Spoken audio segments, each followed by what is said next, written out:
मंजर बद से बदतर था। हर तरफ खून, हर तरफ तबाही, हर तरफ लाशें, हर तरफ मातम। रिपर्स खुद खून में पूरी तरह से डूबे हुए हैं। उनके जबड़ों पे, उनके दांतों में, उनके पंजों में, उनके शरीर पर हर एक जगह सिर्फ खून लगा हुआ है, सिर्फ और सिर्फ खून। और कुछ रिपर्स तो अपने जबड़ों से दूसरे आम वुल्फ के मांस के टुकड़ों को नोच रहे थे और बस उखाड़ उखाड़ के दूसरी तरफ फेंक रहे थे। वहीं कुछ रिपर्स उन लाशों के ढेर पर से चलकर आगे बढ़ रहे थे। जमीन पर पड़ी उन आम वुल्फ की लाशों को ऐसे कुचल रहे थे कि जैसे हाथी मानो अपने पैरों तले चींटी को कुचलती है। हर तरफ तबाही का मंजर था और हर बढ़ती तबाही के साथ इनके अंदर सामने वाले को नोच कर तबाह करने की भूख, उनकी ताकत सोखने की भूख और सबसे ज्यादा ताकतवर होने की भूख और भी ज्यादा बढ़ती जा रही थी। इस वक्त उनके सर पर ऐसा खून सवार हो गया था कि जैसे वो हर चीज, सब कुछ बर्बाद करके ही मानेंगे, हर चीज बर्बाद कर डालेंगे। ऐसा भयानक दृश्य देखकर ऐसा रोमांच होता है कि पूरा शरीर कांप उठता है। पूरा माहौल बहुत ही डरावना लग रहा था। सेलेस्टियल बाजार में हो चुके जादुई करिश्मे की वजह से मूनस्टोन के तहखाने से रिपर्स छोड़ दिए गए थे और हुडाई में हुए उस घटना के बाद मूनस्टोन की राजधानी एम्बर से लेकर सेलेस्टियल बाजार से होते हुए ये खबर आपकी तरह पूरी हुडाई तक भी पहुंच गई थी। रिपर्स के आने की खबर से सारे आमवासी दहशत में थे, पर एक खबर और भी थी जो ना कि केवल मूनस्टोन में दहशत की वजह बनी हुई थी, बल्कि उसने पड़ोसी राज स्काईवार्ड को भी डरा दिया था। उस खबर से पूरे मिस्ट की सियासत इस समय सदमे में आ गई थी। जहां सियासतें आने वाले इस तूफान से डर रही थी, वहीं उस खबर से आवाम अपनी उम्मीदें पूरा होता देखकर जश्न मना रही थी, पर साथ ही मौजूदा होने वाली तबाही को लेकर डरी हुई भी थी। खैर, अगर बात की जाए उस खबर की, तो वो खबर थी दिल दहला देने वाली हुडाई में हुए उस करिश्मे की। इस करिश्मे ने उन आम वासियों की उम्मीद को और भी ठोस बना दिया था। लोगों के अंदर का विश्वास और भी पक्का हो गया था। और वहीं दोनों ही तरफ के सियासी राज्य के शाही लोग पहले ही एक खबर से परेशान थे, पर अब इससे और भी ज्यादा हो गए थे। एक के बाद एक लगातार 2 कारनामे हुए हैं, और वो भी बड़े बड़े। एक छोटी सी चिंगारी कब आग बन जाए पता नहीं चलता। यहाँ भले ही सिर्फ 2 कारनामे हुए हैं मिस्ट की इस जमीन पर ये दोनों ही बड़े हैं और दोनों ही लोगों के विश्वास को हवा देने के लिए काफी है, उनकी उम्मीद बढ़ाने के लिए काफी है। सकारात्मक जादुई शक्तियां अब धीरे धीरे फिर से जागृत होंगी, मिस्ट फिर से जिंदा होगा और यह दोनों ही राज्य के राजाओं के लिए यानी ड्रेक और हेडा के लिए खतरनाक साबित होगा, इसमें कोई संदेह नहीं है। इसी वजह से अब मूनस्टोन ही नहीं बल्कि स्काईवार्ड भी डरा हुआ था। मूनस्टोन के प्रधानमंत्री फेरिस जो कि बीटा है, उनके साथ साथ स्काईवार्ड के प्रधानमंत्री साइलस जो कि वो भी बीटा थे, इनके कानों तक भी ये बात पहुंच ही गई थी। इसी बात को मद्देनजर रखते हुए दोनों ने मिलकर इस बगावत को रोकने के लिए वफादारों की बैठक भी बुलवाई है मूनस्टोन में, जिसका नेतृत्व दोनों ही राज्य के प्रधानमंत्रियों द्वारा ही किया जाएगा। खैर, जहां बगावत को जड़ से खत्म करने के लिए बैठक बैठने वाली थी, वहीं मूनस्टोन के जादूगरों ने भी अपना काम करना शुरू कर दिया था। वो सारे मूनस्टोन राज्य के चारों ओर फैल गए थे, चारों दिशाओं में फैल गए थे अपने मसीहा को ढूंढने के लिए। इसी बीच जादूगरी का सरदार यानी कि एल्डर विजार्ड अपनी उच्च जादुई कला का प्रयोग करते हुए उनके बारे में जानने की कोशिश कर रहे हैं। वो कहाँ है ये पता लगाने की कोशिश कर रहे हैं। वो अपने सामने जल रही इस जादुई आग पर कुछ जादुई मंत्र बोलना शुरू करते हैं, जैसे कि वो किसी का आवाहन कर रहे हों। अग्नि अग्नि ज्वलंत प्रकाश, अग्नि अग्नि ज्वलंत प्रकाश, अग्नि अग्नि ज्वलंत प्रकाश। जादुई शक्तियां मेरे साथ आओ रास, सही रास्ता दिखाओ मुझे, हमारे मसीहा से मिलाओ मुझे। त्राहिमाम आराध्य, त्राहिमाम आराध्य, त्राहिमाम, हमारे मसीहा से मिलाओ मुझे, हमारे आराध्य में दर्शन दो। हमारी पुकार सुनो प्रभु, कृपा करो। हमारी आर्ति सुनो प्रभु, कृपा करो। हमारी पुकार सुनो, दर्शन दो। हमारे आराध्य में दर्शन दो। देखते ही देखते वो लपटें इतनी तेज प्रज्वलित हो जाती हैं कि उसका प्रकाश और भी ज्यादा प्रबल हो जाता है और फिर देखते ही देखते उस आग से निकला हुआ धुआं एक वुल्फ का आकार ले लेता है।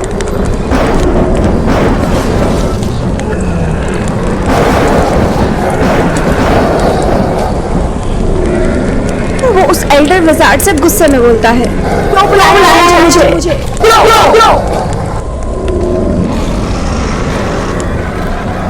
क्यों बुलाया है मुझे? क्या जानना चाहते हो मुझसे?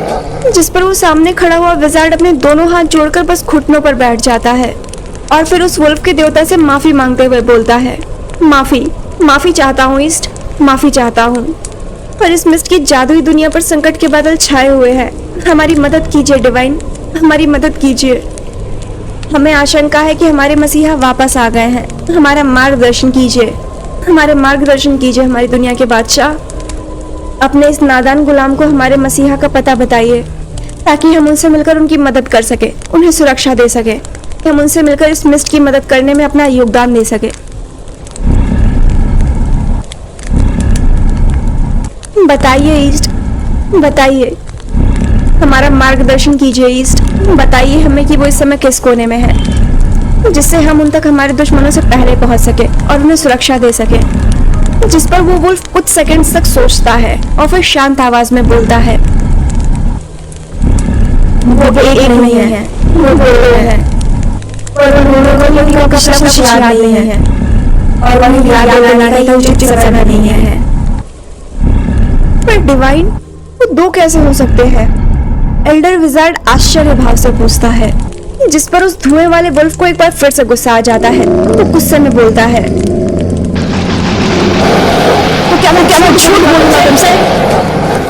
जिस पर वो एल्डर विजार्ड दोबारा माफी मांगते हुए बोलता है, नहीं डिवाइन, ऐसी बात नहीं है, आप झूठ क्यों बोलेंगे? माफी, मैं बस सोच में पड़ गया था कि वो दो कैसे हो सकते हैं। तो इसलिए तुम्हारे राजा की आत्मा के दो टुकड़े हुए थे, जिसकी वजह से अलग अलग शरीर मिले। इसलिए अब वो दो हैं। पर तुम लोग चिंता मत करो, जब वो एक होंगे कहर बरसेगा। तुम्हें और तुम्हारे जादूगर को साथ देना है और कुछ नहीं। मैं समझ गया ईस्ट, आप जो कहना चाहते हैं मैं सब भली भांति समझ गया। अब बस आप हमें उन तक पहुंचने का रास्ता बता दीजिए ताकि हम उन्हें सुरक्षित रख सके जब तक उन्हें सब कुछ याद नहीं आ जाता। जिस पर वो वुल्फ को सोचते हुए बोलता है, बाईं तरफ जादूगर फैला दो, वहां तुम्हें मदद मिलेगी। समझ गया मैं ईस्ट, आपका बहुत बहुत धन्यवाद। वो एल्डर विजार्ड सर झुकाकर वुल्फ को धन्यवाद बोलता है और फिर वो वुल्फ धुएं में उड़ जाता है।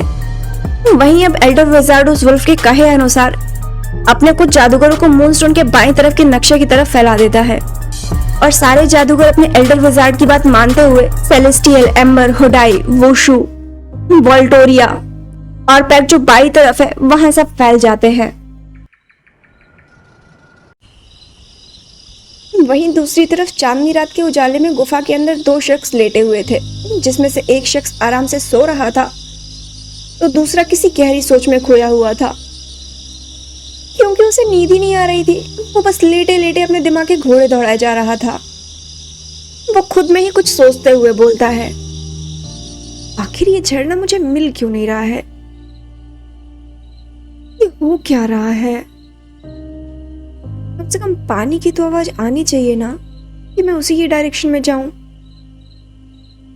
इतनी बार जा चुका हूं, फिर ये पानी की आवाज ही नहीं आ रही है। मैं क्या करूं? जितनी बार भी जाता हूं खोज खोज के थक जाता हूं, पर झरने का नामो निशान नहीं दिखता। क्या करूं? ये हो क्या रहा है यहाँ पे? कैसे खोजूं झरना? वहीं वो जो सो रहा था वो जान की आवाज सुनता है तो नींद में ही बोलता है, शायद जंगल चाहता ही नहीं है कि तुम वापस जाओ। जिस पे जान उसकी तरफ मुड़ के देखते हुए बोलता है, हाँ, पर ये जंगल ऐसा क्यों करेगा? वो मुझे रोकना क्यों चाह रहा है? वो तो तुम्हें सिर्फ जंगल ही बता सकता है ना जान, तो तुम उसी से जाके पूछ लो और मुझे सोने दो। ईबो बोलता है, जिस पे जान अपना वापस मुंह बनाते हुए बोलता है, पर मैंने तुम्हें कब जगाया? तुमने खुद ही बोलना शुरू कर दिया। मैंने थोड़ी कहा था तुमसे बोलने को। हाँ, क्योंकि तुम मेरे बिल्कुल कान के बगल में बोल रहे हो जान। अब शांत रहो और मुझे सोने दो। ईबो बोलता है, जिस पे जान इस बार फिर से खुद को डिफेंड करते हुए बोलता है, पर मैंने कब उठाया तुमको? तुम खुद ही नहीं सो रहे हो। तुम्हारा खुद ही सोने में मन नहीं लग रहा है, इसलिए तुम खुद ही बोलने लग गए। और अब देखो सारा ब्लेम तुमने मुझ पे ही डाल दिया। वाओ। जान खुद को डिफेंड करते हुए बोलता है और फिर वो भी सीधा लेटकर बस अपनी आंखें बंद कर लेता है। वहीं वो जब देखता है कि जान शांत हो गया है तो वो भी अपनी आंखें खोल देता है देखने के लिए कि एक्चुअली जान शांत क्यों हो गया है। तो वो देखता है कि जान ने अपनी आंखें बंद कर ली है। तो बस उसके चेहरे पर भी एक हल्की सी मुस्कान आ जाती है। वहीं जान जो अभी भी जग रहा था वो अपनी बंद आंखें किए हुए ही वो को चढ़ाते हुए बोलता है, ऐसे मत देखो मुझे नहीं तो प्यार हो जाएगा, और सो जाओ, हमें सेलेस्टियल बाजार भी जाना है कल सुबह। ईबो जान की इस छेड़खानी का जवाब अपने लाल होते हुए गालों के साथ देता है, बेशरम। वहीं जान ईबो के मुंह से ये शब्द सुनकर बस मुस्कुरा देता है। वहीं ईबो भी शर्माकर दूसरी तरफ मुंह कर लेता है और फिर कुछ देर बाद वही नीचे सूखी घास के बिछाए बिछौने पर लेटे दोनों सो जाते हैं। दरअसल उस घटना को हुए आज से 7 दिन हो गए थे। इन 7 दिनों में ईबो और जान एक दूसरे के काफी करीब आ गए थे। ईबो ने जान से उसकी दूसरी दुनिया के बारे में हर एक चीज पूछ ली थी, जिससे अब वो निडर हो गया था कि जान कोई जासूस नहीं है। वहीं जान ने भी ईबो के बारे में बहुत कुछ जान लिया था, जैसे ईबो एक ट्रू ब्लड अल्फा है जो बचपन से ही अंकल के साथ रहता है और उसके मुताबिक उसके माँ बाबा दोनों ही हेडा के जुल्मों के शिकार बन गए थे। यही वजह है कि ईबो हेडा और उससे जुड़ी हुई हर चीज से नफरत करता है। खैर ये दोनों एक दूसरे को जानने के साथ साथ 1-2 बार जंगल में झरने का पता भी लगाने गए थे, पर जब भी वो वहां पहुंचते थे हर बार उन्हें निराशा ही हाथ लगती थी, क्योंकि जंगल हर बार अपने आप को छिपाने में कामयाब हो जाता था, जिससे ईबो को भी अब शक होने लगा था कि कुछ तो गड़बड़ है, क्योंकि इस जंगल की कहानी ईबो ने बचपन से ही सुनी है कि ये जंगल पहले जादू करता था। इसीलिए उसे अब थोड़ा थोड़ा तो समझ में आ रहा था कि जंगल अपने आप को सबसे छुपा रहा है, पर क्यों, इसकी वजह क्या है, ये नहीं पता। पर जो भी था, ईबो को जान के लिए फिर भी झरने का पता ढूंढना ही पड़ेगा, नहीं तो ये खरगोश दांत वाला प्राणी इस ट्रू ब्लड अल्फा को गाजर समझ के खा जाएगा। खैर सुबह के सूरज की किरण पड़ते ही चिड़ियाएं चहचहाने लगी थी। हवाओं में फिर से वही मधुर सी संगीत घुल गई थी जो सुकून देने का काम करती थी। सारा वातावरण वही सुबह की शुद्ध ताजी हवा से भर गया था। पेड़ पौधे हमेशा की तरह ही गुनगुनाने लगे थे, जो कि हमेशा ही होता है इस मिस्ट की दुनिया में, पर बस किसी को सुनाई नहीं देता। और वहीं उसी ताजगी के साथ सेलेस्टियल बाजार भी लग गई थी। चारों ओर चहल पहल थी, लोगों का हल्ला था, चारों ओर रौनक आ गई थी। वहीं उन्हीं में 2 चावर और थे। एक बूढ़ा चावर जिसकी सफेद दाढ़ी थी, होठों के ऊपर सफेद मूंछ, लंबे सफेद बाल और बदन पर सफेद पारंपरिक वस्त्र भी थे। वहीं दूसरा चावर एकदम अपने साधारण कपड़ों में था, लेकिन उसने भी अपने चेहरे पर नकाब लगा रखा था और दोनों ही सेलेस्टियल बाजार में घूम रहे थे। इसी बीच वो बूढ़ा चावर अपनी कांपती हुई आवाज में बोलता है, अरे मेरे नन्हे चावर, अभी इस बुजुर्ग को और कितना चलाओगे? कमजोर पैरों में अब इतनी जान नहीं है। मैं तो थक गया, मेरे घुटने बोल उठे हैं। जल्दी बताओ कहाँ पता चलेगा झरने के बारे में? जिस पर वो दूसरा चावर उसकी बात सुनकर अपनी चिड़ी हुई आवाज में बोलता है, जान कम से कम मुझसे तो अपने पात्र से बाहर आके बात कर सकते हो ना? इस तरह तो अंकल भी बात नहीं करते, इस तरह तो अंकल भी नहीं बोलते जैसे तुम बोल रहे हो। अगर अंकल की ही नकल करनी है ना तो ढंग से करो। जिस पर जान अपने सारे दांत दिखाकर मुस्कुराते हुए बोलता है, मैं तो तुम्हें खुश कर रहा था बोबो, तुम्हें अंकल की याद आ रही होगी ना, इसीलिए। खैर आजकल के लड़के तो अपने बूढ़े अंकल को याद ही नहीं करते हैं। हाँ छोड़ो जाने दो। इतना कहकर वही जान फिर से आगे चलने लगता है और वही ईबो जान का ये ड्रामा देखकर तो बस अपनी आंखें घुमाते हुए वहीं खड़ा होकर खुद में ही बड़बड़ाते हुए बोलता है, हद है, ये खरगोश दांत वाला प्राणी ना सच में बहुत बड़ा ड्रामेबाज है। और इतना बोल के वो भी जान के साथ चल देता है। दरअसल उस दिन के बाद जान एक नए चावर के नाम से मशहूर हो जाता है, जो कि स्काईवार्ड या हेडा का जासूस हो सकता है। इसीलिए हर एक पैक के बीटा उसे ढूंढ रहे हैं। इसी वजह से ईबो और जान सबकी नजरों से बचने के लिए अपना भेष बदल के यहाँ ऐसे घूम रहे हैं ताकि कोई उन्हें पहचान ना सके। और यही कारण था कि जान ईबो को चढ़ाने के लिए उसके अंकल बनने का नाटक कर रहा था। जिससे ही वो बहुत चिढ़ भी रहा था, लेकिन जान बाज नहीं आ रहा था। खैर, ये दोनों ऐसे ही एक दूसरे को चिढ़ते चिढ़ाते एक सराय में पहुंच जाते हैं, ईन में। वहां जाकर वो एक खाली मेज के पास बैठ जाते हैं और वहां पर काम कर रहे एक चाकर को बुलाकर 2 प्लेट डम्पलिंग्स, उसके साथ लोटस सूप और पीने के लिए 2 शराब के प्याले भी मंगवाते हैं। और कुछ मिनटों बाद वो चाकर उनके लिए वो सब कुछ ले आता है और वही उनके सामने मेज पर रख देता है। जैसे ही वो रखता है, जान अपनी बूढ़ी आवाज में पूछता है, अरे चाकर बेटा सुनो, मुझे तुमसे कुछ पूछना है, क्या तुम बता सकते हो? जिस पर चाकर हामी भरते हुए बोलता है, हाँ बुजुर्ग बाबा, पूछिए, क्या पूछना है आपको? जिस पर ईबो अपने गंभीर स्वर में बोलता है, क्या तुम जंगल के रहस्यमय झरने के बारे में जानते हो? चाकर खुद में ही दोहराता है, जैसे कि मानो वो खुद ही कंफ्यूज हो गया हो ये नई चीज सुन के। रहस्यमय झरना? जिस पे इस बार जान बोलता है, हाँ बेटा, रहस्यमय झरना, वो जादुई रहस्यमय झरना जो जंगल में है, जानते हो उसे?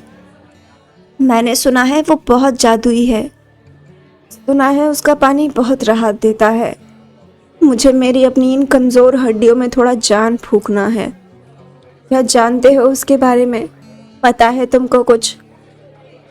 जिस पे चाकर नाम में सर हिलाते हुए जवाब देता है, नहीं, पता तो नहीं है, लेकिन हाँ, इतना ज़रूर सुना है कि राजा हांगवांगजुन के समय वो झरना था और उनके जाते ही वो झरना विलुप्त हो गया, और अब शायद ही उसके बारे में कोई जानता होगा बाबा।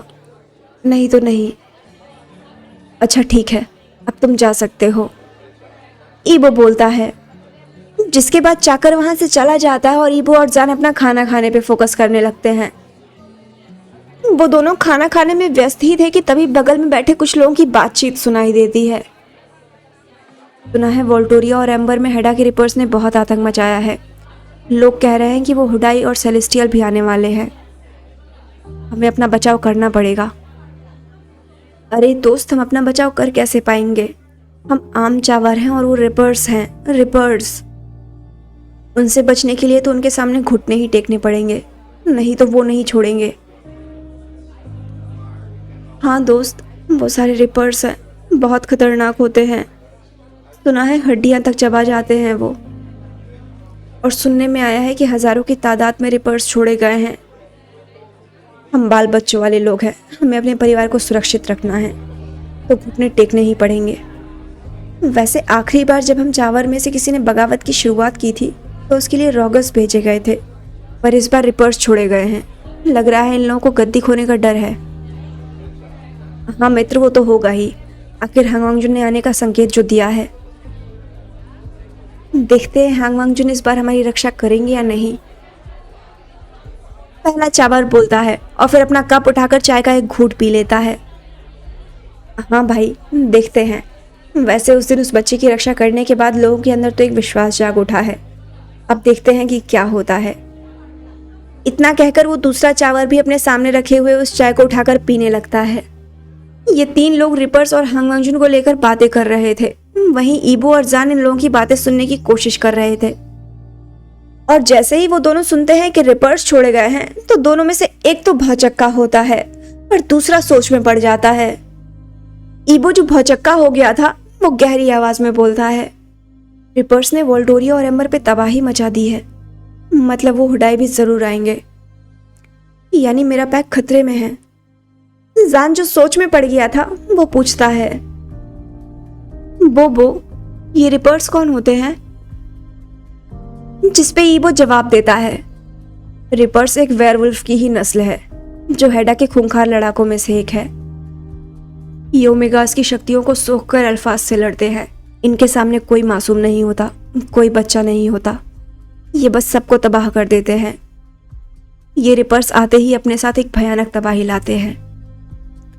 अच्छा, समझा। तो क्या ये रिपर्स पहली बार आ रहे हैं? जान अपने हाथ में लिए हुए डम्पलिंग का आधा भाग काटते हुए बोलता है, नहीं, ये पहली बार नहीं है, एक बार और भी आए थे।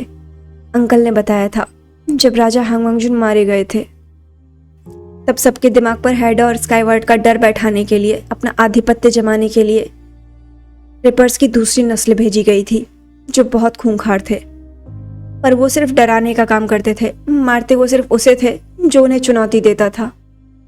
पर ये वाले रिपर्स जिनकी ये लोग बात कर रहे हैं, ये मारने से पहले एक बार भी नहीं सोचते।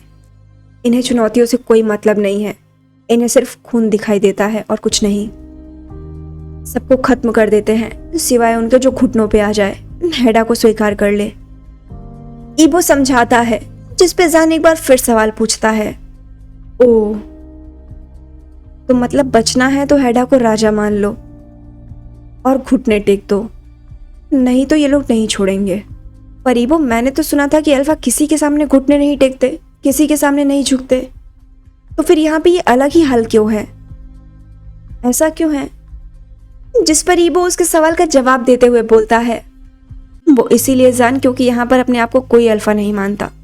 राजा हांग मंगजून के जाने के बाद यहाँ के अल्फा खुद को निर्बल और निश्चय मानने लगे, और हेडा और स्काईवार्ड ने इस बात का फायदा उठाते हुए सबके दिमाग में डर बैठा दिया। और यहाँ लोग अब अल्फा होकर भी हेडा और उनके सिपाहियों के सामने आम छावर की तरह ही व्यवहार करते हैं, क्योंकि उनके अंदर का अल्फा कभी बाहर ही नहीं आ पाता। ओह, समझा।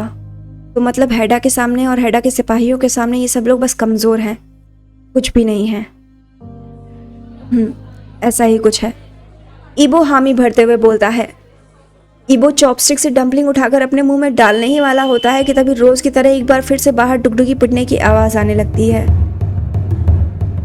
और फिर वहां मौजूदा जितने भी लोग थे वो सब सराय से बाहर जाकर बाहर देखने लग जाते हैं कि क्या बात है, आज कौन हत्थे चढ़ने वाला है। और वहीं जान और ईबो भी अपने शराब की मटकी हाथ में लेते हैं और उठकर वहां से बाहर चले जाते हैं।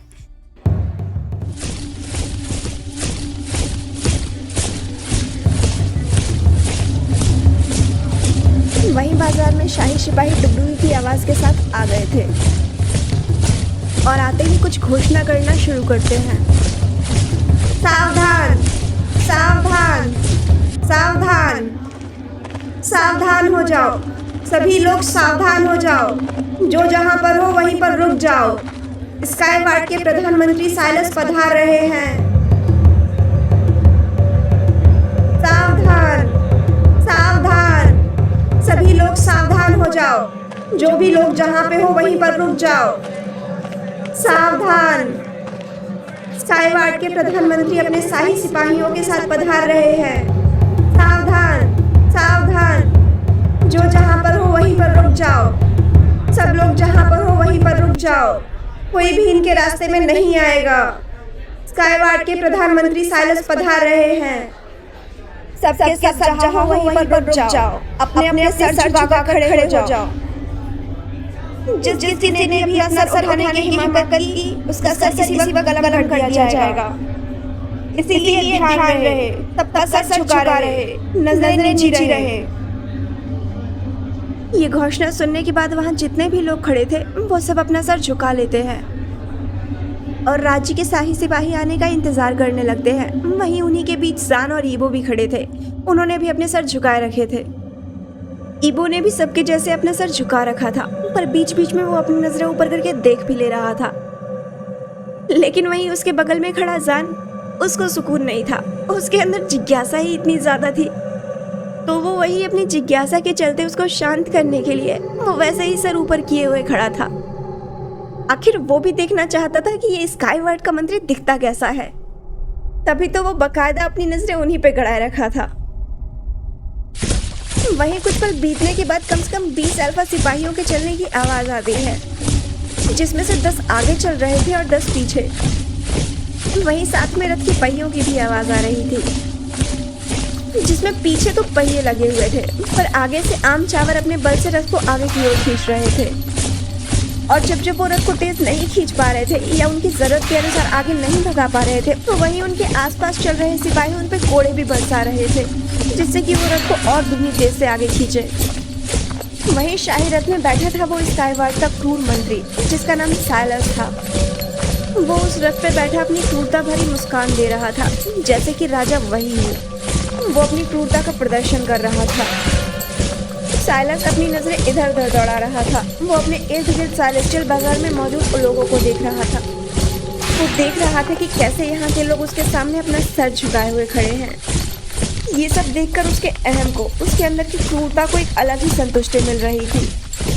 ये सब कुछ देखकर उसके अंदर का अहंकार और भी प्रबल हो रहा था। वहीं जान को उसकी एक क्रूर मुस्कान देख के सच में चिढ़ छूट रही थी। उसका मन तो कर रहा था कि वो उन सिपाहियों से उनका चाबुक छीन ले और बस साइलस को जमीन पे गिरा के बहुत मारे, बहुत बुरी तरह मारे, जैसे कि उसके ये सिपाही इनाम चावर लोग को मार रहे हैं। उसका मन तो कर रहा था कि वो बस जाकर इस रथ के दोनों पहियों को खोल दे और ये साइलस नाम का मंत्री कि बस मुंह के बल नीचे गिर जाए। आखिर कितना क्रूर है ये मंत्री, अपने ही राज्य के वासियों को इस तरह से मार रहा है, कितनी बेरहमी से मार रहा है, और मुस्कुरा तो ऐसे रहा है कि जैसे पता नहीं कौन सा महान काम कर रहा हो।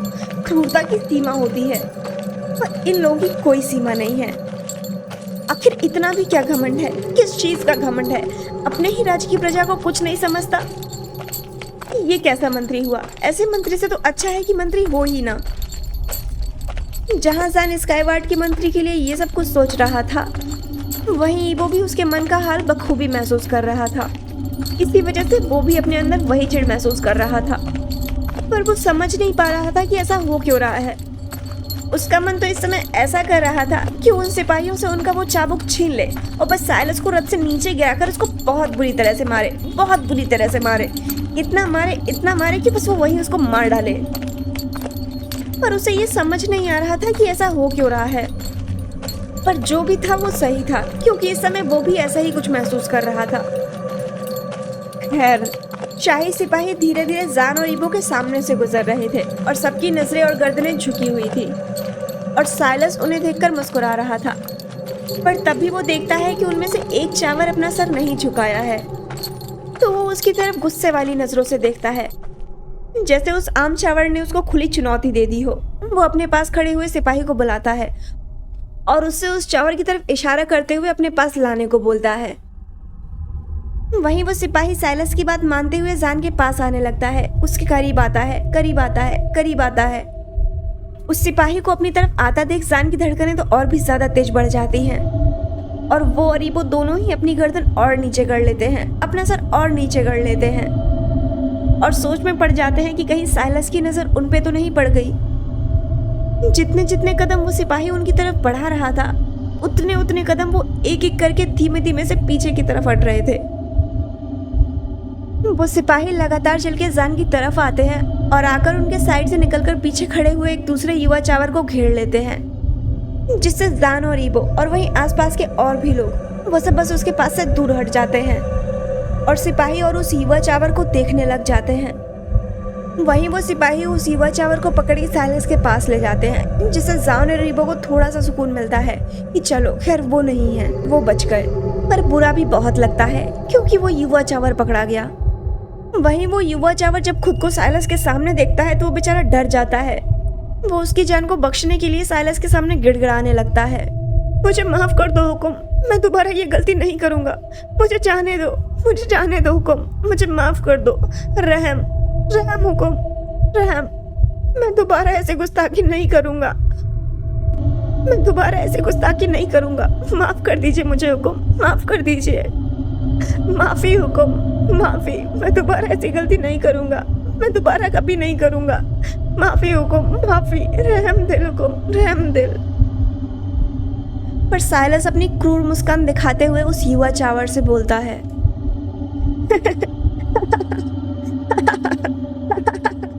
माफी मांगो, माफी मांगो। तुम्हारी हिम्मत कैसे हुई मेरे सामने अपना सर उठाने की और तो और मुझे देखने की? क्या तुम लोगों को लगता है कि तुम लोग मुझे देखने के लायक हो? क्या तुम इस काबिल हो कि तुम मेरे सामने अपना सर उठा सको?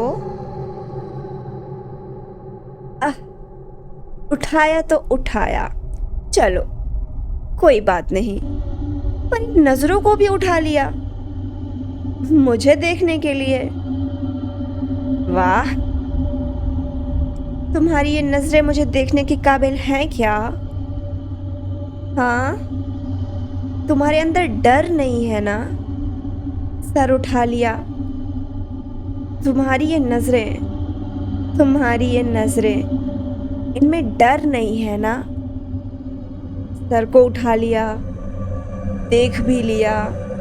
हाँ, बोलो। एक के बाद एक गुस्ताखी, उसके बाद माफी की अपेक्षा। तो माफी तो तुम्हें मिलने से रही, खैर ऊपर से माफी, माफ करने की उम्मीद। आह, साइलस तुम इतने अच्छे क्यों हो? आम लोगों का तुम दुख क्यों नहीं देख पाते? चलो ठीक है, तुमने माफी मांग ली तो मैंने तुम्हें माफ कर दिया। पर अगर मैं तुम्हें छोड़ दूंगा तो यहाँ पे इतने सारे लोग हैं, इनके अंदर मेरा डर कैसे होगा? इसीलिए सजा तो मिलेगी, पर माफी भी मिलेगी।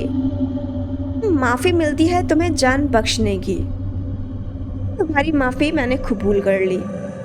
अब बारी है गुनाह की, तो गुनाह की सजा भी तो मिलती है ना। आखिर गुनाह किया है तुमने, अपना सर उठाने का गुनाह, और इसकी तुम्हें माफी मिल गई।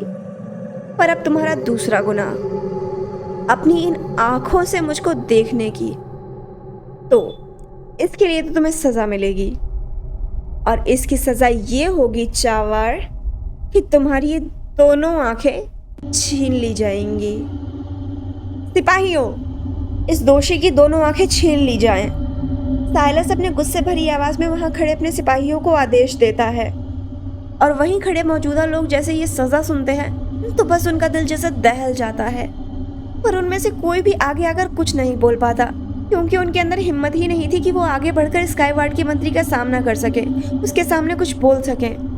हर किसी को दूसरे से पहले अपनी खुद की जान प्यारी होती है, बस इसीलिए सबके सब शांत खड़े थे। इस क्रूरता में कोई कुछ नहीं बोला। उड़ता तीर अपने सर पे लेने का क्या फायदा। वो सिपाही साइलस का आदेश मानते हुए वहीं पास के दुकान से गर्म सरिया उठाते हैं और उस युवा चावर के सामने ले जाने लगते हैं। वहीं सामने वो युवा चावर अपने घुटनों पर बैठकर अपने दोनों हाथ जोड़कर बस गिड़गिड़ा रहा था कि वो दोबारा नहीं करेगा, उसको बख्श दे, वो दोबारा ऐसा नहीं करेगा, उसको बख्श दे। पर उनमें से किसी को भी उस पर रहम नहीं आ रही थी। वो सब उसको वैसे ही गिड़गिड़ाता हुआ देखकर हंस रहे थे, पर यहाँ पर दया किसी को नहीं आ रही थी। वहीं कुछ दूरी पर खड़े जान और ईगो जो ये सब देख रहे थे, उनको बस आगे बढ़कर ये क्रूरता रोकने का मन हो रहा था, पर रोके कैसे ये समझ नहीं आ रहा था। वो जानते हैं कि वो इन 20 अल्फा सिपाही और साइलस के सामने कुछ भी नहीं है, वो इनका कुछ भी नहीं बिगाड़ पाएंगे। काश वो कुछ कर पाते, काश वो इसे रोक पाते, काश काश काश कर पाते, पर वो नहीं कर पा रहे। जान तो अपनी आंखें बंद कर लेता है, वो ये सब नहीं देख पा रहा था, और वहीं ईबो वो गुस्से और पछतावे में बस अपनी मुट्ठियों को जोर से भींच लेता है। वहीं आगे जो होने वाला है वो सब सोचकर जान इतना डर जाता है कि वो बस ईबो की बाजुओं को अपने एक हाथ से जोर से पकड़ लेता है। वहीं वो सिपाही भी उस युवा चावर के सामने वो गर्म सरिया ले आते हैं, और वहीं वो बाकी के सिपाही उस युवा चावर को जोर से पकड़ लेते हैं ताकि वो कहीं भाग ना पाए। उसके दोनों हाथों को बहुत जोर से पकड़ लेते हैं। वो युवा चावर और जोर से रोने लगता है और जोर से गिड़गिड़ाने लगता है, चिल्लाने लगता है, हम जुन को पुकारने लगता है। वहीं वो सिपाही उस सरिये को उस युवा चावर के पास ले जाते हैं और एक झटके के साथ उसकी आंखों में बस वो सरिया डाल देते हैं, जिसकी वजह से वो युवा चावर और भी बुरी तरह से और भी जोर से चिल्ला उठता है। उसकी दोनों आंखों की खाली जगह से खून गिरने लगता है। उसकी आंखें छिन गई थी, वो अंधा हो गया था। वो उस दर्द के कारण और भी जोर से चिल्लाने लगता है, रोने लगता है, छटपटाने लगता है, गला फाड़ के रोता है। वो उसको बहुत ज़्यादा दर्द हो रहा था, वो छटपटा रहा था, और उसको देखकर वहाँ खड़े वो सिपाही और वो साइलस, वो सब तो बस हंस रहे थे और मुस्कुरा रहे थे। वहीं उसका इस तरह से रोना सुनकर, उसको चिल्लाना सुनकर, इस तरह से छटपटाते हुए उसको देखकर जान और ईबो भी बस पूरी तरह से डर गए थे। उनको बहुत दुख हो रहा था, उनका दिल भर गया था, उन दोनों को भी रोना आ गया था, उनकी आंखों में भी आंसू आ गए थे। वो दोनों रोने लगे थे। उन दोनों की आंखों के आंसू धीरे धीरे उनके गाल से सरकते हुए नीचे दाढ़ी तक आते हैं और वहीं सेलेस्टियल बाजार की जमीन पर गिर जाते हैं। और उन दोनों का रोना था, उनके आंसुओं का इस तरह से जमीन पर गिरना था कि अचानक से ही वातावरण में हरकतें शुरू हो गई। आसमान में जो सूरज जब ये अपनी पूरी ऊर्जा के साथ चमक रहा था, उसको एक पल नहीं लगता कि वो बस घने काले बादल के पीछे जाके छुप जाता है।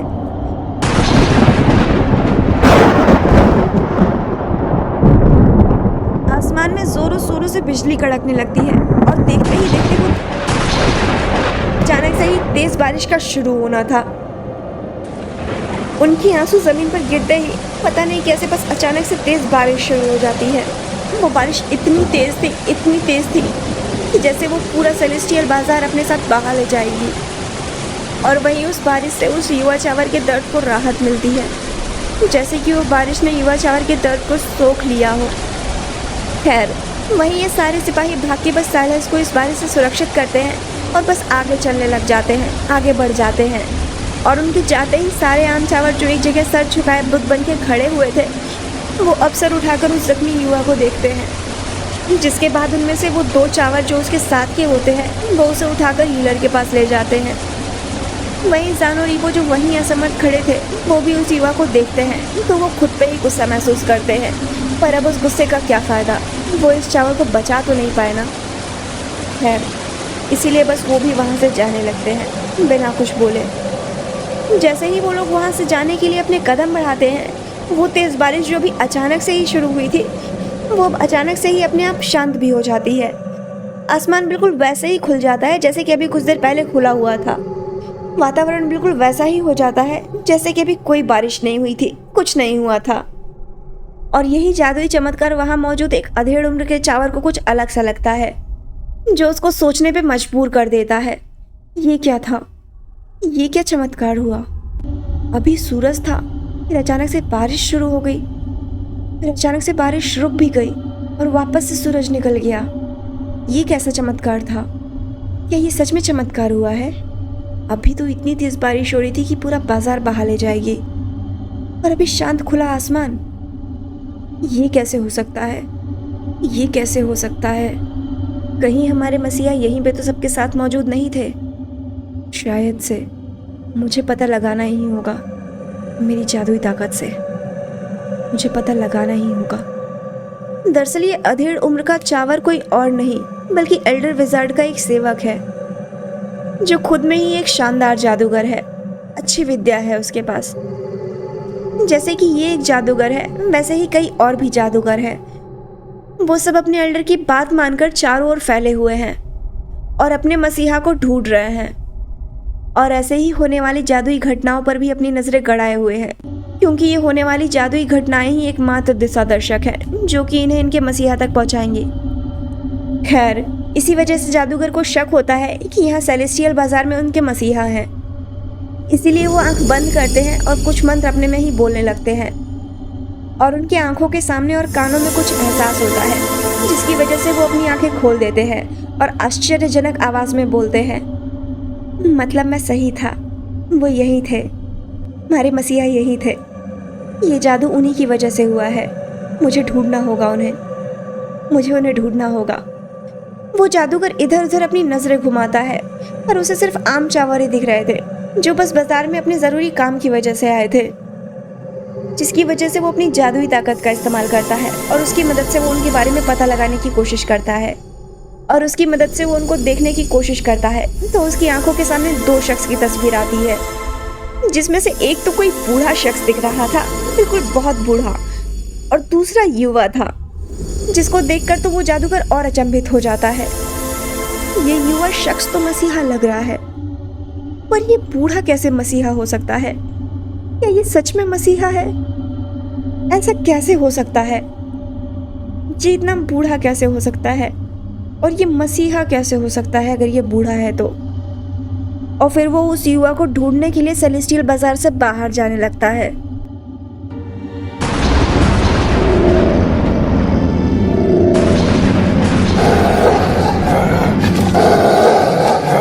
वहीं दूसरी तरफ इम्पीरिया में तबाही मच गई थी। रास्ते सुनसान हो गए थे, हर तरफ सिर्फ खून की गंध आ रही थी, हर तरफ सिर्फ खून की गंध आ रही थी। लोगों के दर्द की, रोने की आवाजें आ रही थी।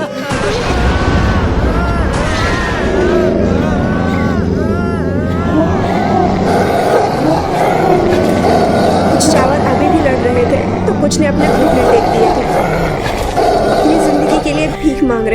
हेडा की गुलामी स्वीकार कर लिए थे। आखिर वो थे भी तो आम चावार ही ना। हेडा के रिपर्स के सामने वो सिर्फ एक धूल के बराबर थे। इसीलिए वही इंपीरिया में आम अल्फा अपने पैक के लिए, अपने ओमेगास के लिए लड़ तो रहे थे, पर वो जीत नहीं पा रहे थे, क्योंकि उनका वही फर्ज था अपने पैक वासी और अपने परिवार की रक्षा करना, अपनी जान देकर भी उनकी हिफाजत करना। पर रिपर्स जो उनसे ज्यादा शक्तिशाली होते जा रहे थे, वो उनको भी नहीं छोड़ रहे थे, उन्हें भी मार डालते थे। पर रिपर्स जो उनसे ज्यादा शक्तिशाली होते जा रहे थे, वो उनको भी नहीं छोड़ रहे थे, वो किसी को भी नहीं छोड़ रहे थे। वो अपने रास्ते में आने वाले हर एक शख्स को बस मारते जा रहे थे। उसी तरह उन्हें भी मार डालते हैं, उनके ओमेगास की पावर भी सोख लेते हैं और भी ज़्यादा पावरफुल हो जाते हैं, और भी ज़्यादा शक्तिशाली हो जाते हैं। खैर, इंपीरिया तो इस वक्त तबाह हो गया था और वहाँ के बचे हुए लोगों के पास अब एक ही रास्ता बचा था, और वो था हेडा के सामने घुटने टेक देना, उसकी गुलामी स्वीकार कर लेना, उसकी दरिंदगी स्वीकार कर लेना और हंग मंगजुन का नाम हमेशा के लिए भूल जाना। नहीं तो जो बचा है वो भी गंवाना पड़ेगा। इसीलिए खैर, अभी जो जरूरी है वो किया जाएगा, बाकी चीजें बाद में देखी जाएंगी, और अभी पैक के बचे हुए लोगों को बचाना जरूरी है।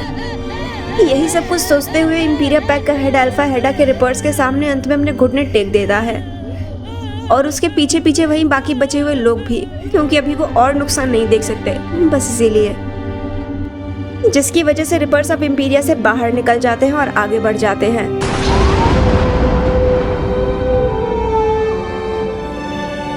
और अब इंपीरिया के आगे दूसरे गांव में आ गए थे, और अब वो सारे इंपीरिया से आगे दूसरे गांव में आ गए थे।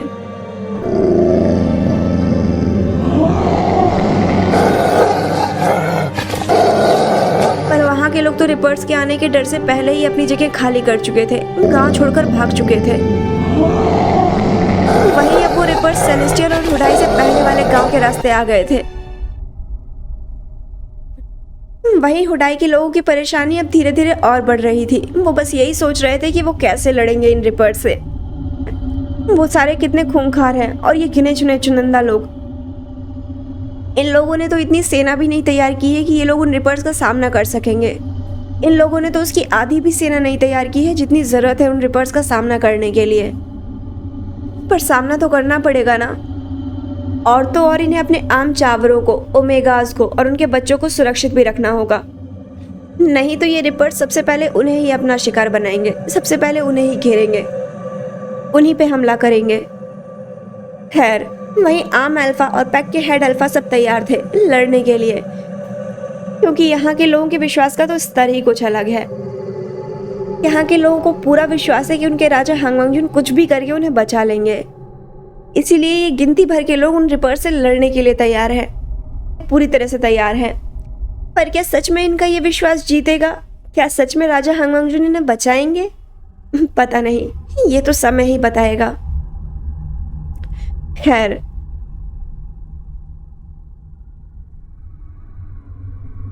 वहीं जान और ईबो इस वक्त सेलेस्टियल बाजार से बाहर आ गए थे, कुछ दूर आ गए थे।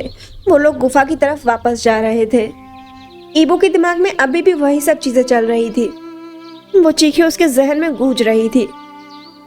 ईबो के दिमाग में अभी भी वही सब चल रहा था, वो चीखें उसके जहन में गूंज रही थी, वो गिड़गिड़ाहट, वो हर आवाज, वो हर एक आवाज उसके कान में वापस रह के आ रही थी। जो वो इतने सालों से देखता आया है, वो सब उसको परेशान कर रही थी। जब भी वो इस बाजार में आता है तो हर रोज कोई ना कोई शिकार बन ही जाता है, कोई ना कोई उनके हत्थे चढ़ ही जाता है। बचपन से लेके आज तक वो यही सब चीजें देख रहा है, यही सब देखता हुआ बड़ा हुआ है। यही दरिंदगी, यही खून खराबा, यही क्रूरता, यही निर्दयता, हर बार उसको यही सब देखना पड़ता है। पर विवशता के चलते वो कुछ नहीं कर पाता, कुछ भी नहीं कर पाता। ईबो अपनी सोच में ही खोया हुआ था, और वहीं जान जो उसके बगल में ही चल रहा था, वो देखता है कि ईबो कहीं खोया हुआ है, तो उसे भी कहीं ना कहीं महसूस होता है कि ईबो को कोई ना कोई दिक्कत है। तो वो पूछता है, ईबो क्या हुआ, तुम ठीक हो ना? क्या सोच रहे हो? कुछ नहीं, मैं ठीक हूँ जान। बस मैं सोच रहा था कि ये सब खत्म कब होगा। ये दरिंदगी दिन ब दिन बढ़ती जा रही है, इनकी क्रूरता का कभी अंत होगा भी या नहीं? क्या इनकी ये क्रूरता खत्म करने का कोई उपाय नहीं होगा? क्या इनकी ये क्रूरता खत्म करने का कभी कोई उपाय नहीं होगा जान? क्यों नहीं होगा? उपाय है तो। जान कहता है, जिस पे ईबो उसकी तरफ देखते हुए उससे सवाल पूछता है। क्या क्या उपाय है जान? लड़ाई का उपाय है, लड़ाई का, लड़ने का। लड़ाई का जान, लड़ाई के लिए सेना होती है और हमारे पास इतनी सेना नहीं है। हमारे पास इतनी सेना नहीं है कि हम हैडा से लड़ सके। और उससे भी बड़ी बात जान, मिस्ट के इनाम चावलों के पास इतनी हिम्मत भी नहीं है कि वो हैडा के इन खूंखार सिपाहियों का सामना भी कर सके। अरे ईबो, मैं ये नहीं बोल रहा कि तुम तलवार लेके लड़ने जाओ। मेरी लड़ाई का मतलब है कि किसी ना किसी को तो उसके जुल्म के खिलाफ आवाज उठानी होगी ना। अगर तुम लोग ऐसे ही उसके सामने झुकते रहोगे तो वो तुम लोगों को झुकाता रहेगा। इसीलिए तुम लोगों को उनका सामना करना चाहिए, वो भी पूरी हिम्मत के साथ, समझे? जिस पे ईबो बोलता है, हाँ समझा, पर इसके लिए उन लोगों के अंदर विश्वास होना जरूरी है जो कि उनके अंदर नहीं है। और अगर विश्वास ही नहीं है तो वो लोग लड़ेंगे कैसे? क्योंकि लड़ने के लिए और जीतने के लिए सबसे पहले विश्वास होना चाहिए, वो जरूरी है जो कि उनमें नहीं है। ईबो, उन लोगों के अंदर विश्वास है। जिस पे जान अपनी बात का सपोर्ट करते हुए बोलता है, ईबो इस जगह तुम गलत हो। मैंने देखा है, इन लोगों के अंदर विश्वास है। शायद तुमने ध्यान नहीं दिया था उस दिन, पर मैंने दिया था। शायद तुमने उस दिन ध्यान नहीं दिया था ईबो, जिस दिन उस बच्चे पे कोड़े बरस रहे थे। और इसी विश्वास की वजह से वो खड़ा था। उसके अंदर विश्वास था कि उसके राजा हांगवांगजुन उसको आकर बचाएंगे। और उसी विश्वास के ही बल पे वो खड़ा था। और इतना छोटा होने के बावजूद भी वो कोड़े भी खा रहा था। और इतना छोटा होने के बाद और कोड़े खाने के बावजूद भी वो खड़ा था, लड़ रहा था अपने राजा हांगवांगजुन के लिए, अपने राजा हांगवांगजुन के नाम पे। वो कोड़े भी उसको नहीं तोड़ पाए थे। वैसे ही इनके अंदर भी विश्वास है, पर खुद पर नहीं, बल्कि उनके राजा पर। जब तक आप खुद पर विश्वास नहीं करोगे, खुद के लिए नहीं लड़ोगे, तब तक आपको कोई नहीं बचा सकता। हर बार चमत्कार नहीं होते ईबो, हर बार चमत्कार नहीं होते। कोई चमत्कार आपको नहीं बचाता। इसीलिए यहाँ के लोगों को लड़ना आना चाहिए। इन लोगों को लड़ना सीखना होगा, समझे? जान ईबो को समझाते हुए बोलता है, जिस पे ईबो एक बार फिर जान की बात समझते हुए हामी भरता है। समझ रहा हूँ मैं तुम्हारी बात। और दोनों ही आगे बढ़ जाते हैं, आगे चलने लग जाते हैं। वहीं जान के दिमाग में एक और सवाल आता है, तो वो दोबारा बोलता है, अच्छा ईबो, एक बात पूछूं क्या? क्या? पूछो। ईबो बोलता है, जिस पे जान वापस से अपनी बात पूछता है, क्या जब मैं उस झरने में गिरा था तो तुम क्या वहीं पे थे? तुमने मुझे गिरते हुए देखा था? नहीं जान, मैं वहाँ नहीं था। बल्कि उस दिन का तो मैं भी नहीं जानता कि मैं वहाँ पर कैसे आ गया था। ईबो कुछ याद करते हुए बोलता है, जिस पे जान अपने कंफ्यूजन में पूछता है, मतलब? तुम्हारे कहने का क्या मतलब है ईबो? मेरे कहने का मतलब ये है जान कि उस रात जब मैं लेटा था तो मैंने अपने सपने में एक जैतूनी हरे रंग की आंखों वाली चिड़िया को देखा था, जो बहुत ही खूबसूरत थी, इतनी कि उसको कोई भी देखकर मंत्रमुग्ध हो जाए। बहुत ही खूबसूरत थी वो, बहुत ही खूबसूरत सफ़ेद रंग की छोटी सी चिड़िया थी वो, जैतूनी हरे रंग की आंखों वाली चिड़िया। और वो मुझसे ज़ोर ज़ोर से बोल बोल के कह रही थी कि उसे बचाओ, उसे बचाओ। पर मुझे समझ ही नहीं आ रहा था कि वो किसकी बात कर रही है, वो किसको बचाने को कह रही है। इसीलिए मैं बस उसको सुन रहा था। और उसी को सुनते सुनते कब मेरी आँख खुल गई, कब मैं उस झरने के पास पहुँच गया, उस झरने के सामने पहुँच गया, मुझे भी नहीं पता। ओह, तो तुम ऐसे झरने के पास पहुँचे थे, तुमने इस तरह से मुझे बचाया। पर एक बात बताओ, जब तुम्हें मैं उस झरने में मिला तो तुम मुझे उस झरने से निकाले और फिर तुम मुझे रास्ते से लेकर आए ना, तो तुमने तो रास्ता देखा ही होगा ना, तुम्हें तो रास्ता पता ही होगा कि वो झरना कहाँ है। तुम जानते होगे। याद करने की कोशिश करो, शायद कुछ याद आ जाए। नहीं जान, मैंने तुमसे पहले भी बोला था, जिस झरने में तुम मुझे मिले वो झरना स्काईवर्ड और मूनस्टोन के बीच में है। वो झरना कोई जादुई नहीं है। हम्म। अच्छा ठीक है, कोई बात नहीं, चलो चलते हैं। अब चलो।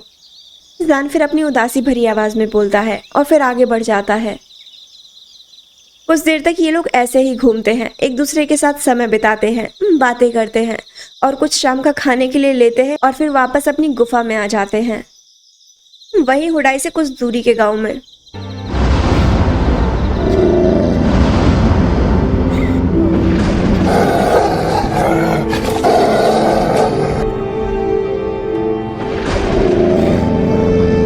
हुडाई के कुछ दूरी के गांव में रिपर्स ने पूरा तहस नहस कर दिया था, तहलका मचा दिया था, पूरा गांव उजाड़ दिया था।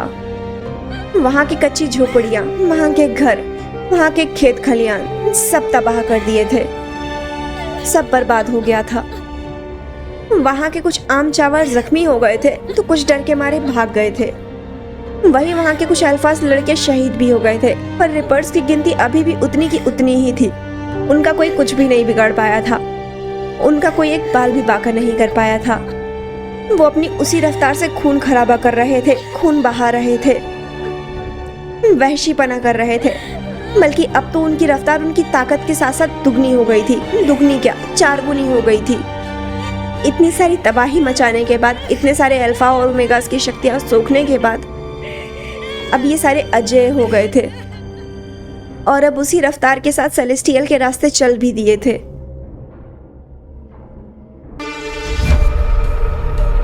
वही हुडाई में इस वक्त डर का माहौल था। एक के बाद एक दिक्कत आ रही है। पहले तो वो हेडा या मूनस्टोन का जासूस, फिर उसके बाद वो खूंखार भेड़िया, और फिर अब ये रिपर्स। कैसे लड़ेंगे ये सब? वो हजारों की तादाद में होंगे और ये अल्फा और बीटा समेत लगभग 80 के आसपास होंगे, जो जीत के आसपास भी नहीं है। इनका जीत पाना तो मुश्किल है, मुश्किल क्या नामुमकिन है। ये नहीं जीत पाएंगे, पर ये अपने घुटने भी नहीं टेकेंगे, बिल्कुल नहीं। इन्हें अपने ओमेगास, अपने बच्चों और इन आम चावलों को भी बचाना है, जिन पर इस समय सबसे ज्यादा खतरा मंडरा रहा है। उनका ये खुशहाल पैक तबाह होने की कगार पे आ गया है और ये लोग कुछ नहीं कर पा रहे। अगर ये सारे रिपर्स के सामने अपने घुटने टेक देंगे तो मतलब हेडा की गुलामी स्वीकार करनी पड़ेगी, हेडा का गुलाम बनना पड़ेगा, हांगवांगजुन को छोड़ना पड़ेगा, हांगवांगजुन से दगाबाजी करनी पड़ेगी, जो इन लोगों को कतई स्वीकार नहीं है। अगर ये लोग घुटने टेक देते हैं तो शर्मिंदगी में खुद ही मर जाएंगे, और अगर नहीं टेकते तो आज के बाद ये पक्का है कि हुडाई बर्बाद हो जाएगी। ये वैसी नहीं रहेगी जैसे ये अभी है, तो हुडाई बर्बाद हो जाएगी। तो फिर क्या रास्ता चुना जाए, क्या करना सही होगा, क्या ज़रूरी है, कुछ समझ नहीं आ रहा। ना हार मान सकते हैं और ना ही लड़ने के बाद जीत सकते हैं। बहुत ही मुश्किल घड़ी है, बहुत ही मुश्किल घड़ी है। फैसला लेना ही मुश्किल है। ये कैसी विपदा आन पड़ी है। हुडाई के सारे एल्डर्स इस समय एक साथ बैठे इसी गंभीर मसले पर चर्चा कर रहे थे, बातचीत कर रहे थे, कोई रास्ता निकालने की कोशिश कर रहे थे, कोई आसान रास्ता निकालने की कोशिश कर रहे थे जो किसी को नहीं सूझ रहा था।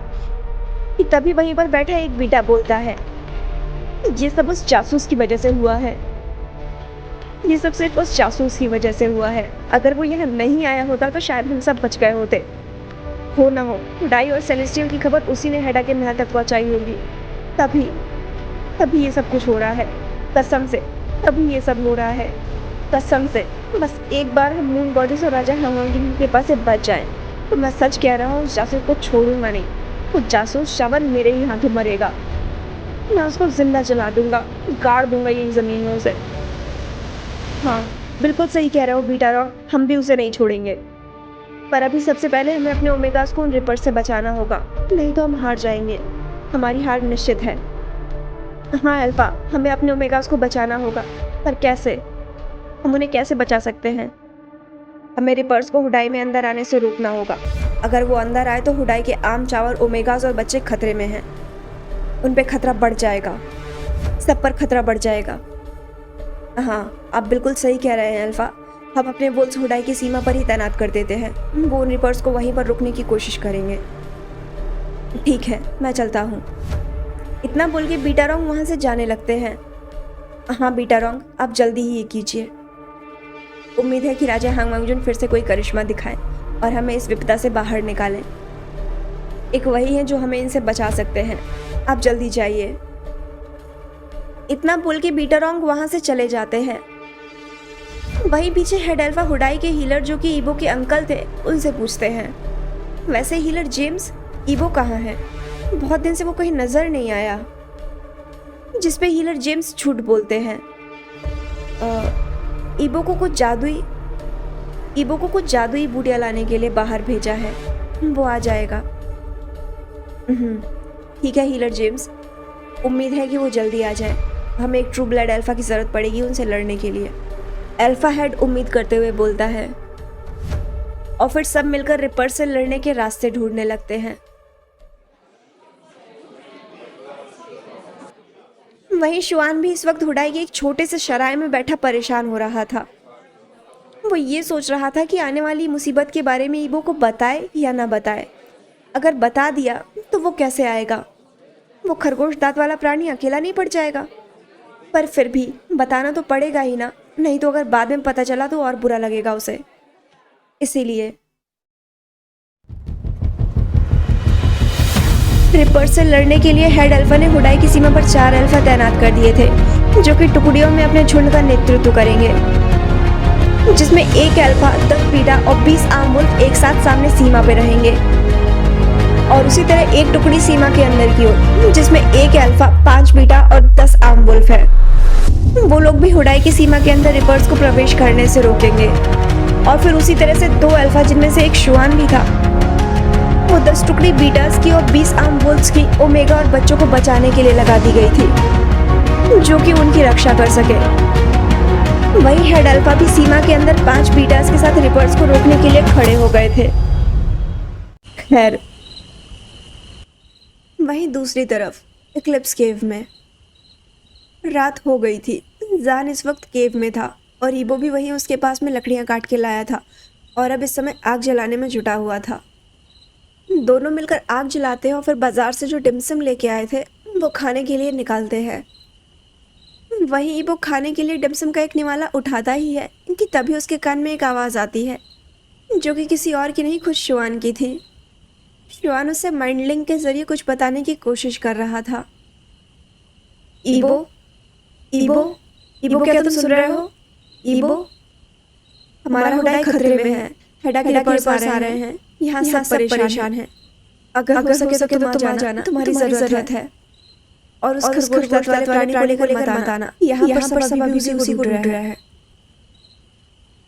शुआन अपनी बात बोलता है और तुरंत ही माइंड लिंक पता नहीं कैसे पर छूट जाता है। वहीं ईबो जब शुआन की ये बात सुनता है तो बस अचानक से ही हड़बड़ा कर उठकर खड़ा हो जाता है। उसे जाना होगा, उसके पैक को उसकी ज़रूरत है। उसे अपने पैक की मदद करने के लिए जाना होगा। उसे अभी जाना होगा। उसका पैक खतरे में है, उसके लोग खतरे में हैं। उसे अपने पैक की मदद करनी ही होगी। उसे जाना होगा, उसे तुरंत जाना होगा। उसके पैक को उसकी मदद की ज़रूरत है। उसका पैक उसे बुला रहा है। उसका पैक खतरे में है। उसे उसके पैक की मदद करनी ही होगी। उसे अभी जाना होगा।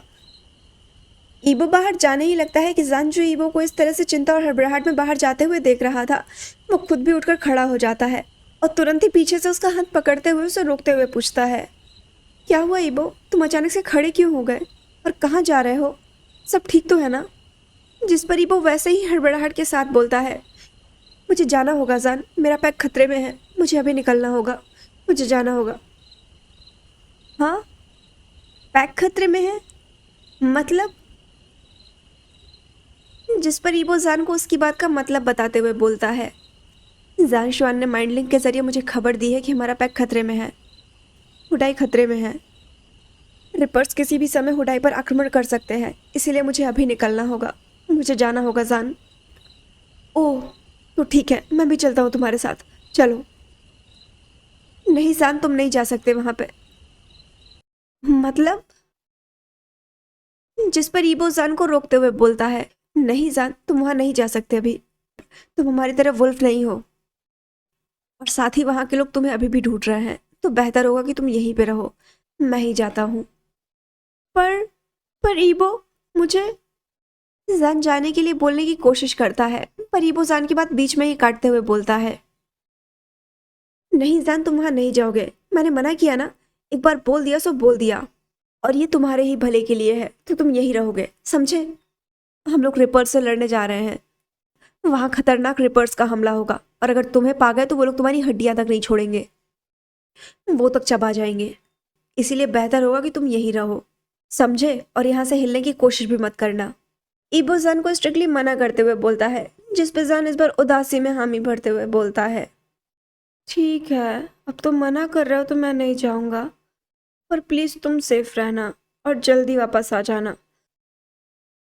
मैं तुम्हारा यहीं पे इंतजार करूंगा।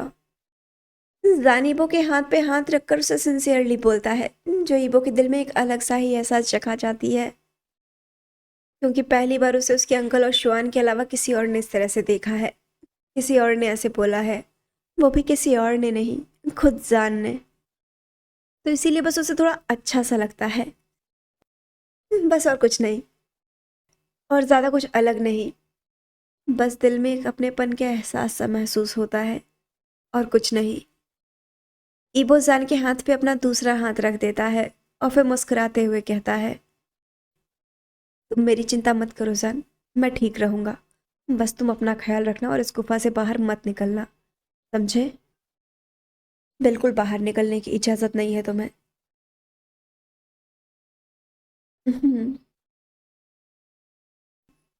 जान ईबो की बात पे हामी भर देता है, और फिर अचानक से उसे पता नहीं क्या सोचता है कि वो बस ईबो को अपने गले से लगा लेता है, उसके गले लग जाता है। एक बहुत ही वार्म सेंशुअल सा हग, जो कि इमोशंस और पीस से भरा हुआ था, पर इमोशंस कैसे थे, क्या थे, इसकी किसी को समझ नहीं थी। इसकी यहाँ पर किसी को समझ नहीं थी।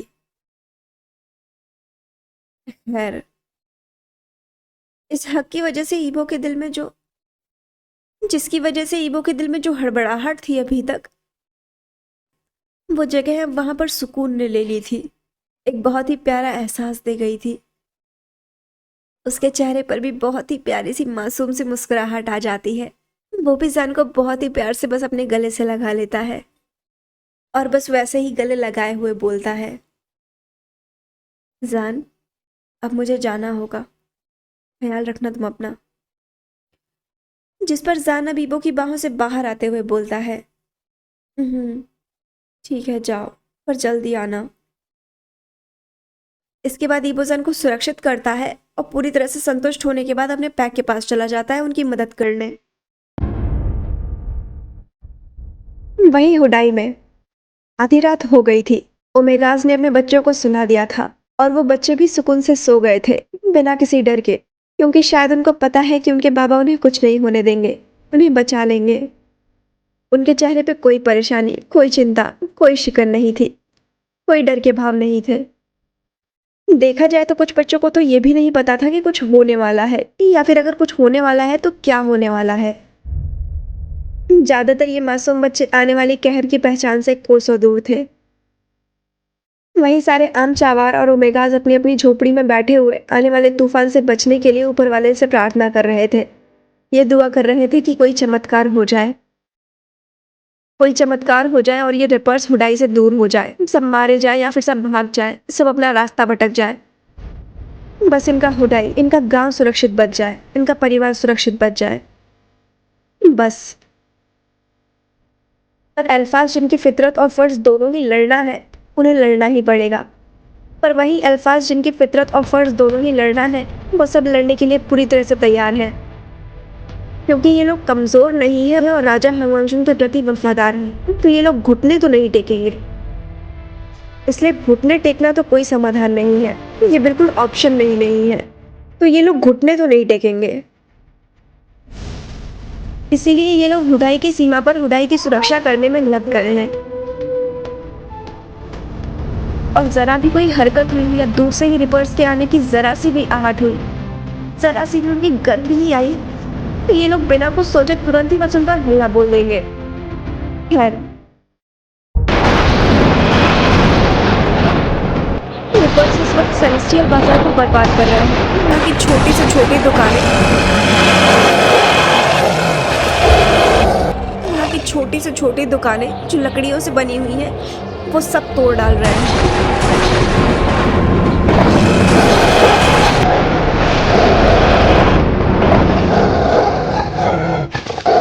विध्वंस मचा रहे हैं।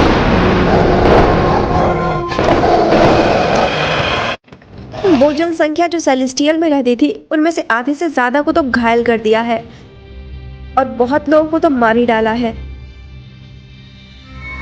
और कुछ को अभी भी मार रहे हैं। वो सेलेस्टियल बाजार पूरा बर्बाद कर दिए हैं। वो सेलेस्टियल को पूरा बर्बाद कर चुके हैं और जो बचा हुआ है उसे बर्बाद कर रहे हैं। उन्हीं में से एक रिपर जो बाकी रिपर्स का हेड है वो इस पर बहुत ही जोर से हमला करता है, जैसे कि अपने झुंड से कह रहा हो कि चलो अब आगे बढ़ते हैं, आगे बढ़ते रहो। और वो हाउल सुनते ही बाकी के बचे हुए रिपर्स भी उसके पीछे पीछे हाउल करते हैं।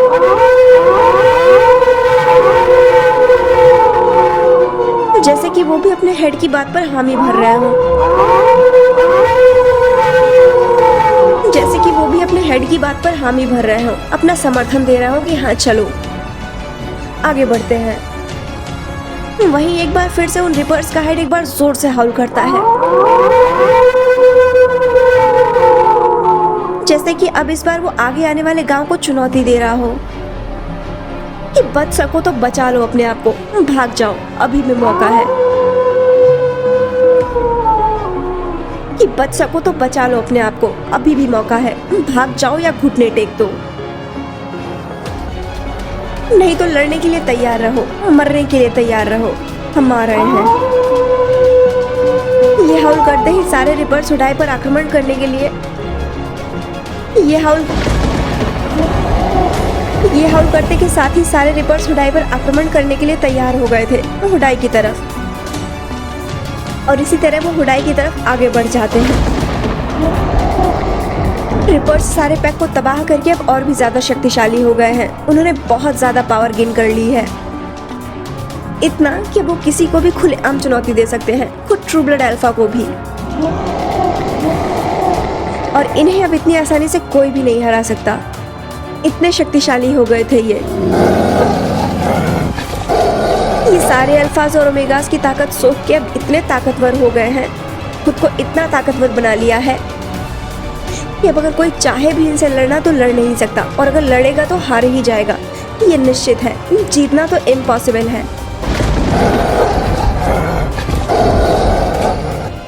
खुद को बचाने का एक ही उपाय है और वो है घुटने टेक दो, और जीतने का भी सिर्फ एक ही उपाय है और वो है ट्रू ब्लड अल्फा, वो भी बहुत ही मुश्किल से।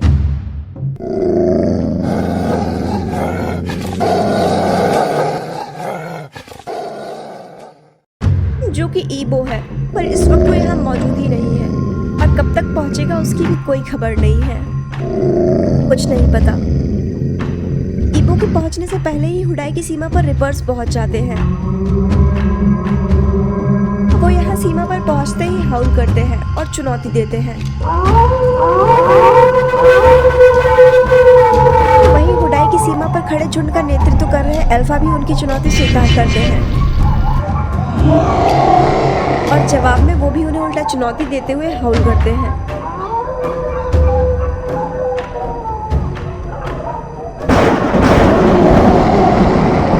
जिसके बाद बिना कोई दूसरा पल गवाए लड़ाई शुरू हो जाती है। रिपर्स और हुडाई का आमना सामना होता है।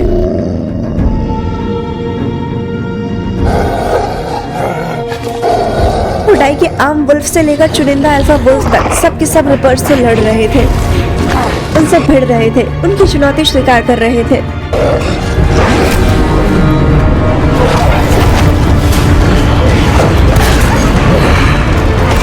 उनकी चुनौती स्वीकार कर रहे थे और खुद उनको चुनौती दे रहे थे, एक दूसरे को मार काट रहे थे।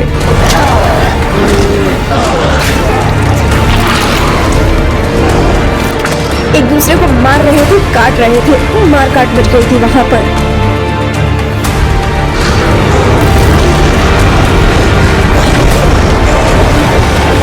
बहुत दहशत का माहौल था, पूरा का पूरा दहशत का माहौल था। दरिंदगी मच गई थी वहां पर, दरिंदगी।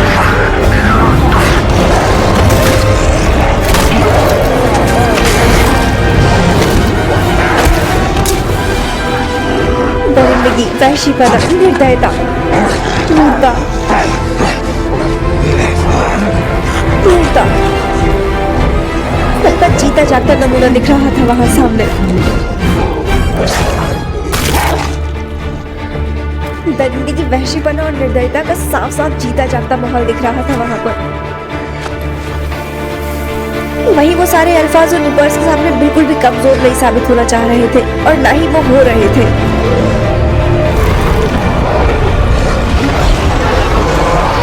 भले ही रिपर्स कितने भी शक्तिशाली हो गए हो तो क्या, पर अल्फा तो अल्फा ही होता है ना। उनसे जीत पाना तो इतना भी आसान नहीं होगा, इसीलिए उनसे जीतने के लिए ये रिपर्स अपनी चाल चलते हैं। वो अपनी एक टुकड़ी के साथ उस अल्फा को पीछे से घेरते हैं और अचानक से ही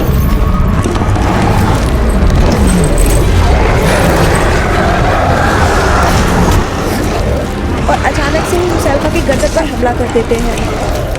वो अल्फा, जिसकी वजह से वो अल्फा वहीं पर घायल हो जाता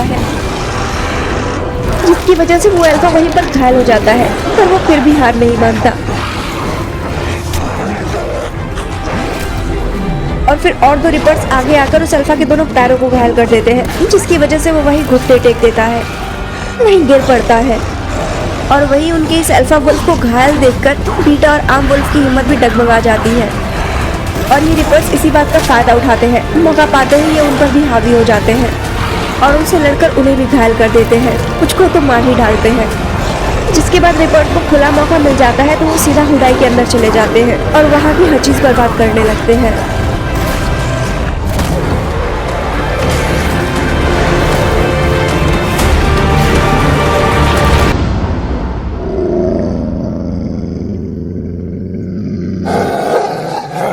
और अंदर आकर उसे बर्बाद करने में लग जाते हैं, पूरा तहस नहस मचा देते हैं,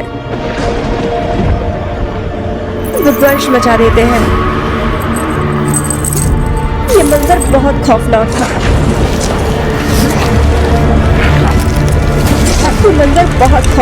था, बहुत डरावना, जैसे कि किसी ने हुडाई पर कर्ज कर दिया हो। सारे अल्फा, बीटल्स, चावर सबके सब लड़ रहे थे, खून बहा रहे थे, पर जीतने की कोई उम्मीद नहीं थी। जीतने की उम्मीद पूरी खत्म सी हो गई थी।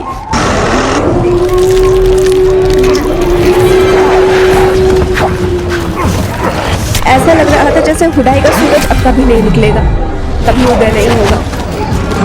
वहीं अब कुछ रिपर्स ओमेगास को ढूंढ रहे थे,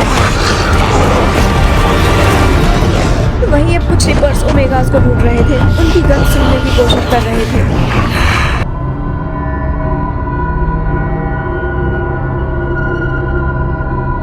सुनने की कोशिश कर रहे थे। पर ओमेगास ने अपनी सेंट छुपा रखी है, इसी वजह से ये रिपर्स उन्हें सूंघ नहीं पा रहे। पर रिपर्स तो अपनी चालाकी के लिए ही मशहूर है। उनके अंदर ओमेगास की सेंट को सूंघने की अलग ही क्षमताएं होती हैं, इसीलिए वो अपना वही तरीका आजमाते हैं और ओमेगास की तरफ आगे बढ़ जाते हैं। वहीं ओमेगास की सुरक्षा अब खतरे में है। ओमेगास की सुरक्षा कर रहा शुआन जब देखता है कि रिपर्स का झुंड उनकी तरफ आगे बढ़ रहा है तो वो परेशान हो जाता है। ओ मून गॉडेस, हीबो कहाँ हो तुम?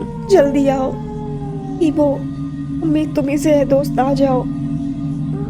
बहुत परेशान हो जाता है। मून गॉडेस मदद, मून गॉडेस मदद करिए। हीबो अभी तक नहीं आया है और ये रिपर्स हम पे हावी हो रहे हैं। हीबो, सारी उम्मीद तुम्हीं से है दोस्त, प्लीज जल्दी आ जाओ। हीबो, उम्मीद तुम्हीं से है, तुम जल्दी आ जाओ दोस्त, हमें तुम्हारी जरूरत है। शुआन ये बोलते के साथ ही तुरंत ही अपने आप को वुल्फ में ट्रांसफॉर्म कर लेता है और एक तेज हाउल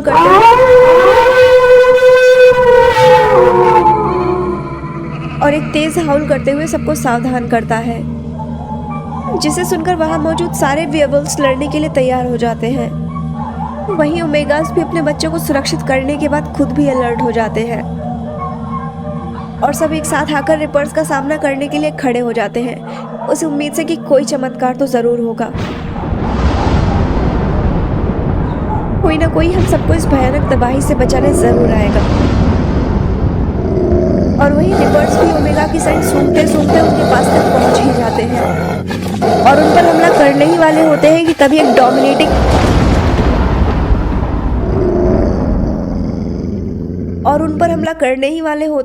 एक डोमिनेटिंग ट्रू ब्लड अल्फा की गुर्राहट सुनाई देती है, जो कि कोई और नहीं खुद ईबो ही था। वो ब्लैक ट्रू ब्लड अल्फा।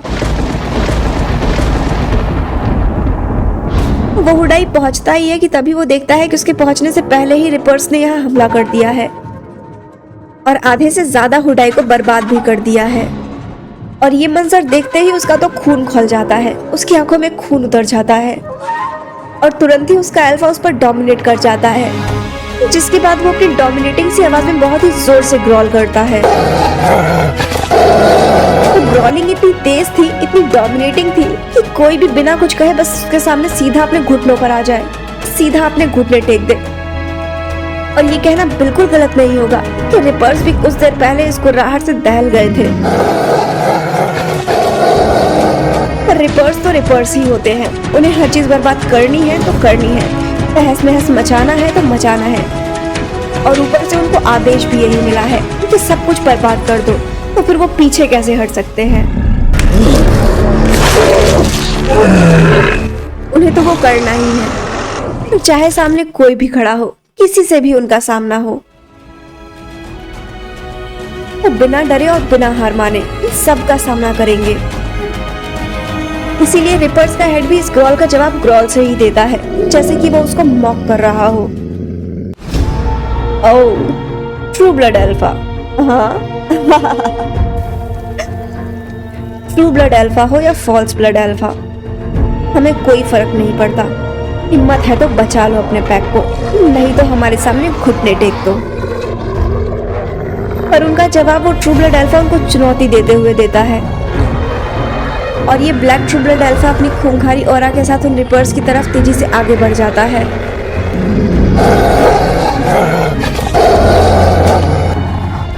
और ये ब्लैक ट्रू ब्लड अल्फा अपनी डार्क खूंखार ऑरा के साथ उन रिपर्स की तरफ तेजी से आगे बढ़ रहा था और आकर सीधा उनके सामने खड़ा हो जाता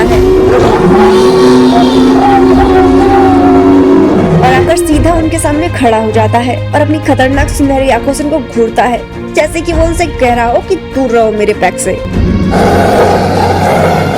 दूर रहो मेरे पैक से, वरना अंजाम अच्छा नहीं होगा तुम लोगों के लिए। पर वहीं उन रिपर्स का हेड अपनी आंखों के जरिए उसको मॉक करने से बाज नहीं आ रहा था। वो उसको ऐसे घुर्राते हुए घूर रहा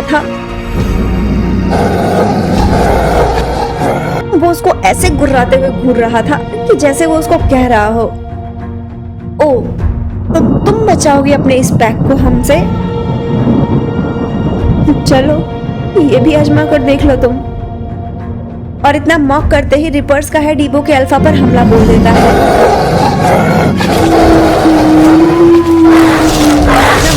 साथ ही रिपर्स का हेड ईबो के अल्फा वुल्फ पर हमला बोल देता है और उसके पीछे और भी रिपर्स की टुकड़ी उस पर हमला बोल देती है।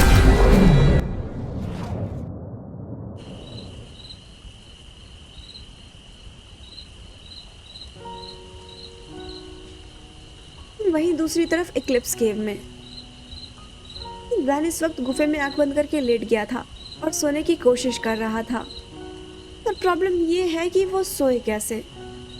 हर बार उसके बगल में ईबो रहता था, उसके साथ, उसके पास, पर आज नहीं है। आज वो अपने पैक के पास गया है। ओह, वैन को ईबो की याद आ रही है। वो परेशान भी है, पर क्यों? वो परेशान क्यों है? क्या पता, ये उसको नहीं पता।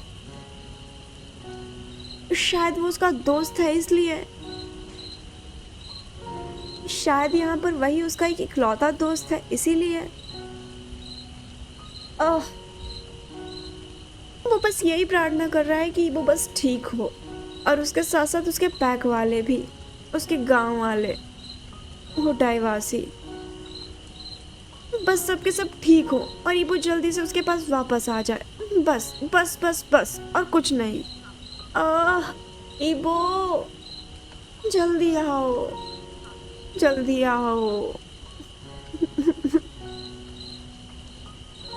पता नहीं क्यों जान को कुछ खाली खाली सा लग रहा है, कुछ अधूरा अधूरा सा। ऐसा उसे हमेशा तो नहीं लगता था। हाँ, उसकी दुनिया में भी उसके पास कई दोस्त हैं, लेकिन वो लोग जब जान के पास नहीं होते तो जान को इतना अजीब नहीं लगता।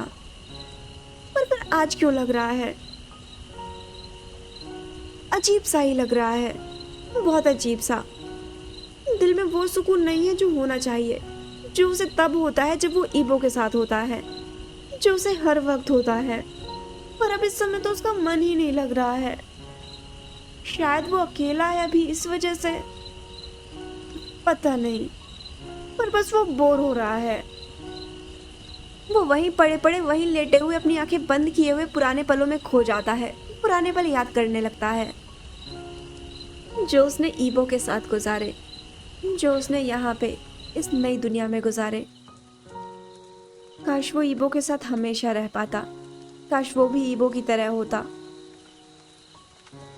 काश वो ईबो के साथ उधर जा पाता, काश वो इंसान नहीं होता। पर वो इंसान है, एक आम इंसान जो लड़ भी नहीं सकता, एक कमजोर सा आम इंसान। पर वो यहाँ पे आया क्यों है? उसके यहाँ आने का मकसद क्या है? मॉम कहती है कि हर चीज के पीछे कोई ना कोई रीजन होता है। कोई भी चीज बिना वजह की नहीं होती, कोई भी काम बिना वजह का नहीं होता। पर फिर मेरे यहाँ रहने का क्या रीजन है?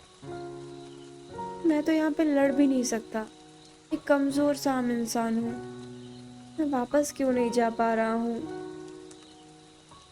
ना झरना मिल रहा है और ना ही वो सिल्वर पप। और अब तो ईबो भी नहीं है, वो भी अपने पैक की मदद करने चला गया। अरे यार, काश वो सिल्वर पप मुझे फिर से दिख जाए। काश मैं उसी से पूछ पाता कि मुझे यहाँ लाने की वजह क्या है, मुझे यहाँ पे क्यों लेके आया। काश काश काश। जान के दिमाग में यही सब चल रहा था। वो यही सब सोचते सोचते कब सो जाता है उसे भी पता नहीं चलता। उसकी आंख लग जाती है, और जैसे ही उसकी आंख लगती है और कुछ पल बीतते ही है कि तभी उसे वो वही सिल्वर पप वापस से दिखता है।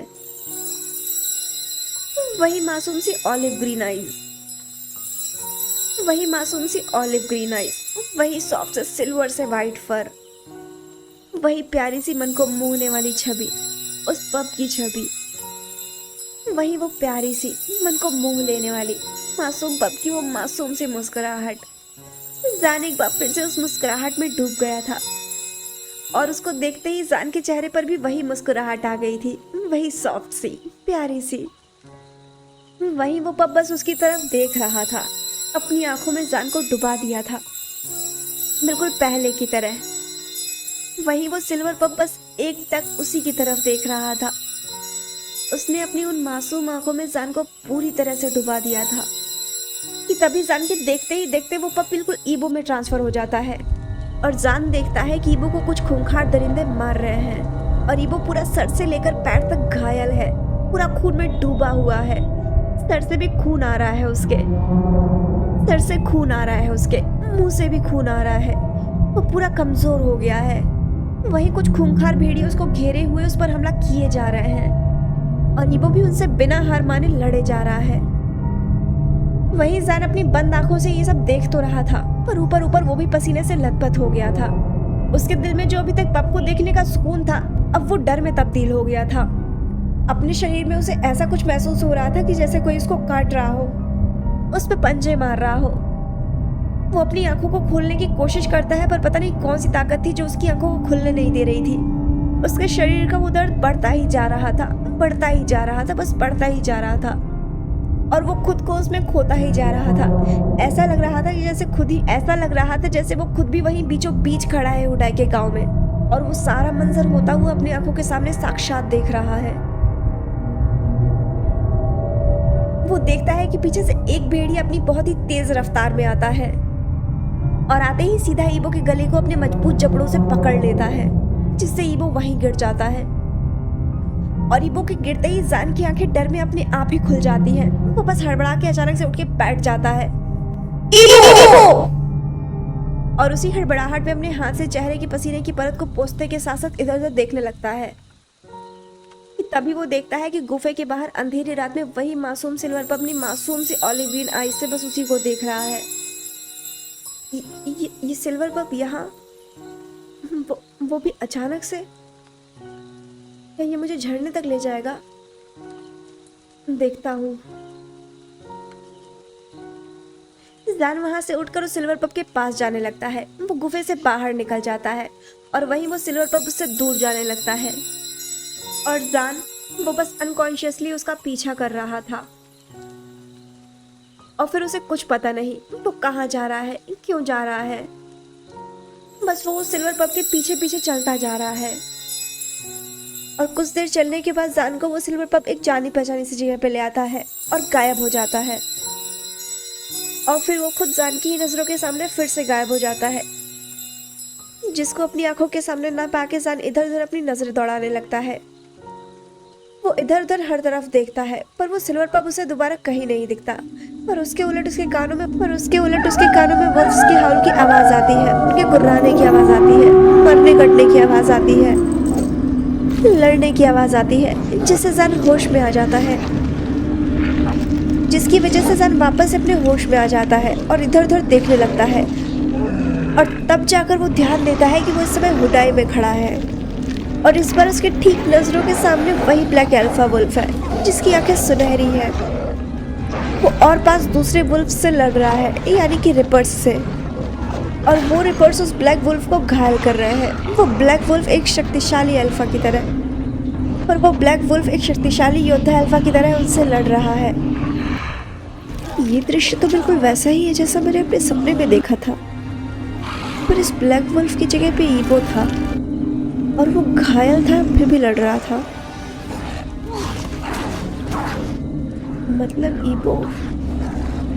ये वुल्फ ईबो है। पर अभी तक तो इस वुल्फ की गर्दन घायल नहीं दिख रही है, फिर वो क्या था? पर अभी तक तो इस वुल्फ की गर्दन बिल्कुल घायल नहीं है, फिर ठीक दिख रही है। पर ईबो का तो मतलब ईबो के पीछे से, मतलब मैंने भी थोड़ी देर पहले फ्यूचर देखा, मतलब ईबो के वुल्फ पे पीछे से हमला होने वाला है। शिट, मुझे कुछ करना होगा, मुझे किसी भी तरह से ईबो को बचाना होगा, मुझे बचाना होगा ईबो को। कैसे बचाऊं, क्या करूं?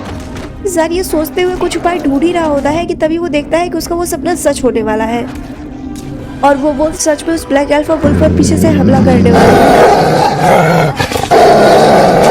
ये देखते हुए जैसे तैसे करके ज़ार के दिमाग में एक आइडिया आता है और वो इधर उधर जमीन पर देखने लगता है। वो अपनी नजरें इधर उधर दौड़ाने लगता है, कुछ ढूंढने लगता है। तो तभी उसकी नजर कुछ दूरी पे पड़े कुछ पत्थर पर पड़ती है, जिसके बाद वो अपने दोनों हाथ से दो पत्थर उठाता है, बड़े उठाता है और उसको बहुत ही जोर से फेंकता है, बहुत ही तेजी के साथ। और वो पत्थर सीधा जाकर उस रिपर के सर के बीचों बीच लगता है। जान अपना ये सटीक निशाना देखकर खुद पे ही प्राउड फील करता है कि वाह क्या निशाना लगाया है उसने। निशानेबाजी में तो उसका कोई जोड़ तोड़ नहीं है किसी के साथ। पर ये फीलिंग वो ज्यादा देर तक फील नहीं कर पाता, पर उसकी ये फीलिंग ज्यादा देर तक नहीं टिक पाती, क्योंकि वो देखता है कि वो रिपर सब जान की तरफ ही देख रहा है, वो भी गुस्से में, और बस उसी को देखकर गुर्रा रहा है। और अब सीधा धीमे धीमे चलते हुए उसके पास ही आ रहा है। तो अब जान के दिमाग में एक नई बात क्लिक करती है। अब जाकर वो एक और बात पर ध्यान देता है जो कि वो भूल गया था। शिट, मैं तो भूल गया था कि मैं एक इंसान हूँ। अब मैं क्या करूँ? मैं कैसे बचाऊं खुद को? अब क्या करूँ? कैसे लड़ूं इससे? कैसे बचाऊं खुद को? मैं फंस गया। कैसे बचूं? मैं इंसान हूँ। मैं कैसे भूल सकता हूँ? शिट शिट, मैं फंस गया। कैसे बचूं? जिसमें साथ बहुत बुरी तरह घबरा जाता है। वो इधर उधर बच के भागने के लिए जगह ढूंढने लगता है, पर कैसे बचे, कैसे भागे? ये सामने वाला कोई खरगोश, बिल्ली, ये कोई चूहा नहीं है, ये भेड़िया है, भेड़िया। ओह, कैसे बचे? कहाँ जाए? फंस गया, पूरी तरह फंस गया। वहीं दूसरी ओर ईवो का अल्फा जो लड़ने में व्यस्त था, वो ध्यान नहीं देता कि रिपर्स का ध्यान अब उस पर न होकर कहीं और है। उनका ध्यान तो इस वक्त इस खूबसूरत से दिखने वाले शिकार पर है, जो कि जितना खूबसूरत है उतना ही निडर भी। आखिर उसने सीधा इस रिपर के सर पे पत्थर मारा है, वो भी किसी आम रिपर के नहीं, बल्कि इन रिपर्स के झुंड का नेतृत्व करने वाले इन रिपर्स के हेड पे। वाह, कितना निडर है ये। खैर, निडर तो है, पर फिर अब क्यों डर रहा है? डर के मारे उसने धीरे धीरे कदम पीछे की तरफ रखना शुरू कर दिया है। ये देखो, डर के मारे तो उसने सीधा अपने कदम धीरे धीरे पीछे की ओर भी रखना शुरू कर दिया है। डर के मारे तो धीरे धीरे इसने अपना कदम पीछे की ओर भी रखना शुरू कर दिया है। खैर, वो रिपर्स का हेड अपने 3 रिपर्स के साथ जैन को तीनों तरफ से घेर लेता है और उस पर सीधा अपना झपट्टा मार देता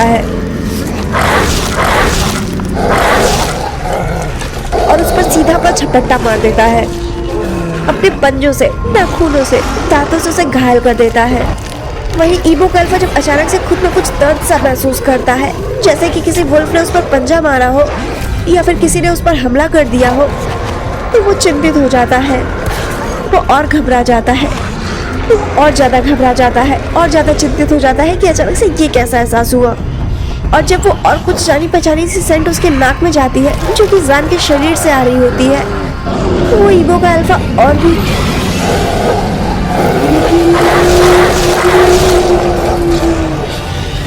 और तब जाकर ईवो के अल्फा को कुछ संदेह होता है और वो उस संदेह को साफ करने के लिए उस अरोमा की तरफ ध्यान देता है। और जब वो उस तरफ देखता है तो वो जैसा था, जहाँ था, जिस कंडीशन में था, वो बस वही वैसा थम सा जाता है। उसका जान उसकी आंखों के सामने समय घायल पड़ा हुआ है। उसके चेहरे पर, उसके हाथ पर हर जगह रिपर्स के पंजों के निशान हैं। गर्दन पर उन रिपर्स के काटने के निशान हैं। आंखें बंद हैं, बस एक जगह वो पड़ा हुआ है। वो देखता है कि एक बार फिर से वो रिपर्स जान पर हमला करने के लिए अपना जबड़ा खोलते ही है, तो तभी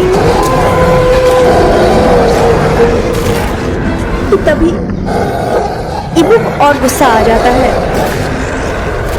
जिसको देखकर ईवो की आंखों में गुस्सा उतर आता है। वो अपने अंदर ही अंदर तकलीफ, गुस्सा, आक्रोश, चिंता, निराशा, असहायता सब एक साथ महसूस कर रहा था। दुर्बलता, असहायता सब एक साथ महसूस कर रहा था और ये सब उसकी आंखों और गुर्राहट से गुस्सा बन के बाहर आ रहा था। वो अपने गुस्से वाले पैरामोन्स और कुछ ज्यादा एमिट करने लगता है, बहुत ही एक्सट्रीम अमाउंट में। ईवो वापस से अटैक करने ही वाला होता है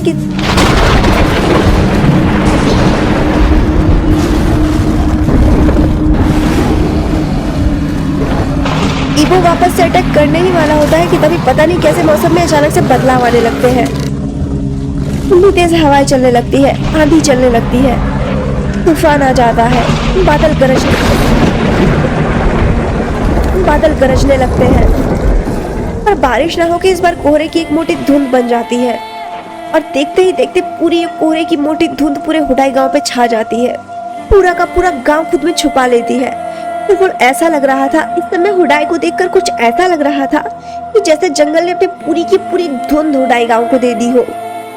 और उस धुंध के होते ही रिपर्स की आंखें पूरी की पूरी खुद ब खुद ही काली हो गई थी, जैसे कि उस धुंध में किसी विशेष प्रकार की कोई सम्मोहन शक्ति मिली हुई हो और उसने रिपर्स को सम्मोहित भी कर लिया हो। सारे रिपर्स सम्मोहित हो गए थे और फिर देखते ही देखते पता नहीं क्या होता है, जैसे कोई उन रिपर्स को आदेश देता है या फिर कुछ और होता है।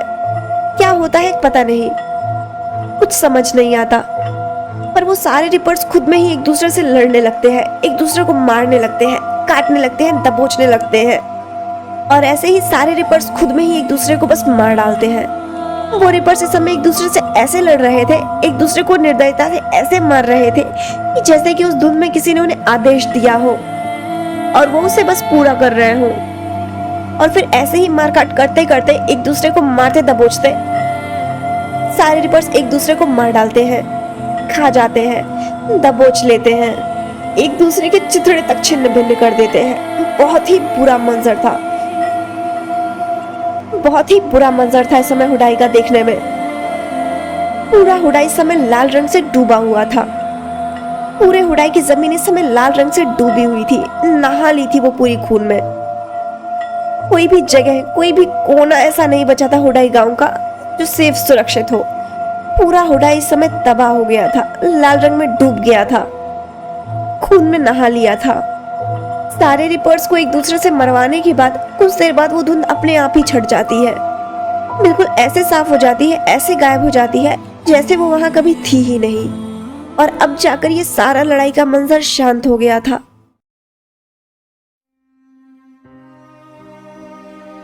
चारों ओर रिपर्स पड़े हुए थे, झोपड़ियां बिल्कुल तबाह हो गई थी, टूट गई थी, खून की गंध हर कोने फैली हुई थी। हर गली, हर नुक्कड़, हर कोना पूरा का पूरा खून में डूबा हुआ था, नहाया हुआ था वो खून से। और वही उन्हीं रिपर्स के बीच में ज़ान भी बेहोश हुआ, घायल हुआ पड़ा हुआ था। चेहरे से, हाथ से, मुंह से, हर जगह से उसका खून आ रहा था, हर जगह से उसके खून बह रहा था। पूरा शरीर उसका धीरे धीरे नीला पड़ता जा रहा था, जिसकी वजह से ईबो को अंदर ही अंदर डर सा महसूस हो रहा था। वो अपने अंदर सारे के सारे इमोशंस महसूस कर रहा था। वो अपने अंदर सारे के सारे इमोशंस एक साथ महसूस कर रहा था। पता नहीं कैसे इमोशंस थे वो, पर उसको कुछ समझ नहीं आ रहा था। उसको डर लग रहा था, उसको बस बहुत ही ज्यादा डर महसूस हो रहा था।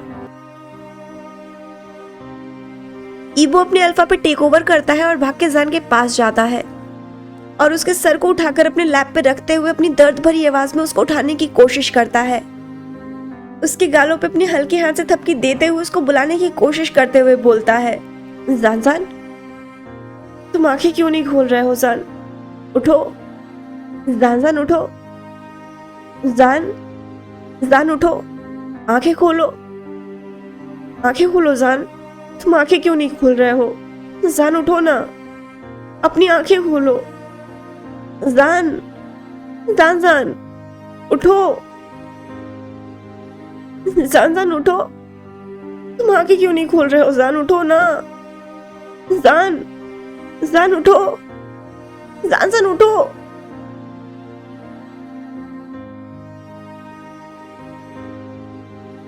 ईबो अपनी दर्द भरी आवाज में अपने भारी मन से उसको बुला रहा था, पर ज़ान वो तो जैसे उसकी कोई बात ही नहीं सुन रहा था। वो अपनी आंखें ही नहीं खोल रहा था, जैसे कि ईबो की आवाज उसके कानों में पहुंच ही नहीं रही हो, जिसकी वजह से ईबो और परेशान हो रहा था। वो अपनी रोती हुई आवाज में अपने अंकल को बुलाते हुए बोलता है, uncle uncle uncle uncle uncle, देखिए ना ज़ान को क्या हो गया। ज़ान अपनी आंखें नहीं खोल रहा है, अंकल मदद कीजिए ना, देखिए ना इसको ठीक कीजिए।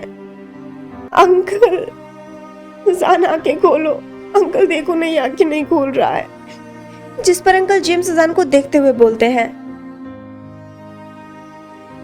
ईबो, हमको लगता है कि इसका शरीर में रिपर्स का जहर फैल गया है। सबसे पहले ई के शरीर का जहर निकालेगा पड़ी। एक काम करो, तुम ई का कॉटेज में लेके जाओ, हम वहीं आता हूँ। जिस पर ईबो अंकल जेम्स की बात मानता है और ज़ान को उठाकर कॉटेज की तरफ जाने के लिए तैयार हो जाता है। पर जैसे ही वो आगे बढ़ता है कि उसके चारों ओर हुडाई के ही वासी वुल्फ आके खड़े हो जाते हैं, उसका रास्ता रोक लेते हैं, उसको घेर लेते हैं। ठहरिए हीलर जेम्स, आप इस मुखबिर का इलाज नहीं करेंगे। बीटा रंग आगे आकर ईबो को रोक देते हैं और उनके साथ ही हुडाई के बाकी वासी भी जो उनका साथ दे रहे थे, वो भी आकर ईबो के सामने खड़े हो जाते हैं, जैसे कि वो भी बीटा रंग की बात से सहमत हो। वहीं ईबो आश्चर्यचकित होते हुए पूछता है, पर भला क्यों बीटा रंग? आप देख नहीं रहे कि जान घायल है और इसको इलाज की जरूरत है? मैं देख रहा हूँ अल्फा ईबो, मैं बिल्कुल देख रहा हूँ। और मैं ये भी देख रहा हूँ कि ये कौन है। ये एक हेडा का जासूस है जिसकी वजह से हमारी हुडाई पे आज खतरा आया।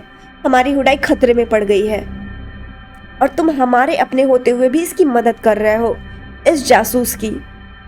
इसको तो हमें खूंखार दानवों को दे देना चाहिए या फिर इसे जिंदा ही जला देना चाहिए।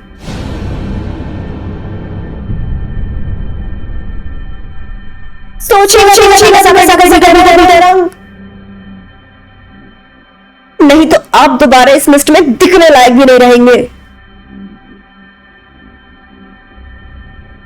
ईबो इस समय अपने गुस्से में बोलता है। उसकी आवाज इस समय खतरनाक, भारी और बहुत ही डरावनी थी, जिसे सुनकर किसी की भी शरीर एक पल में ही कांप उठे।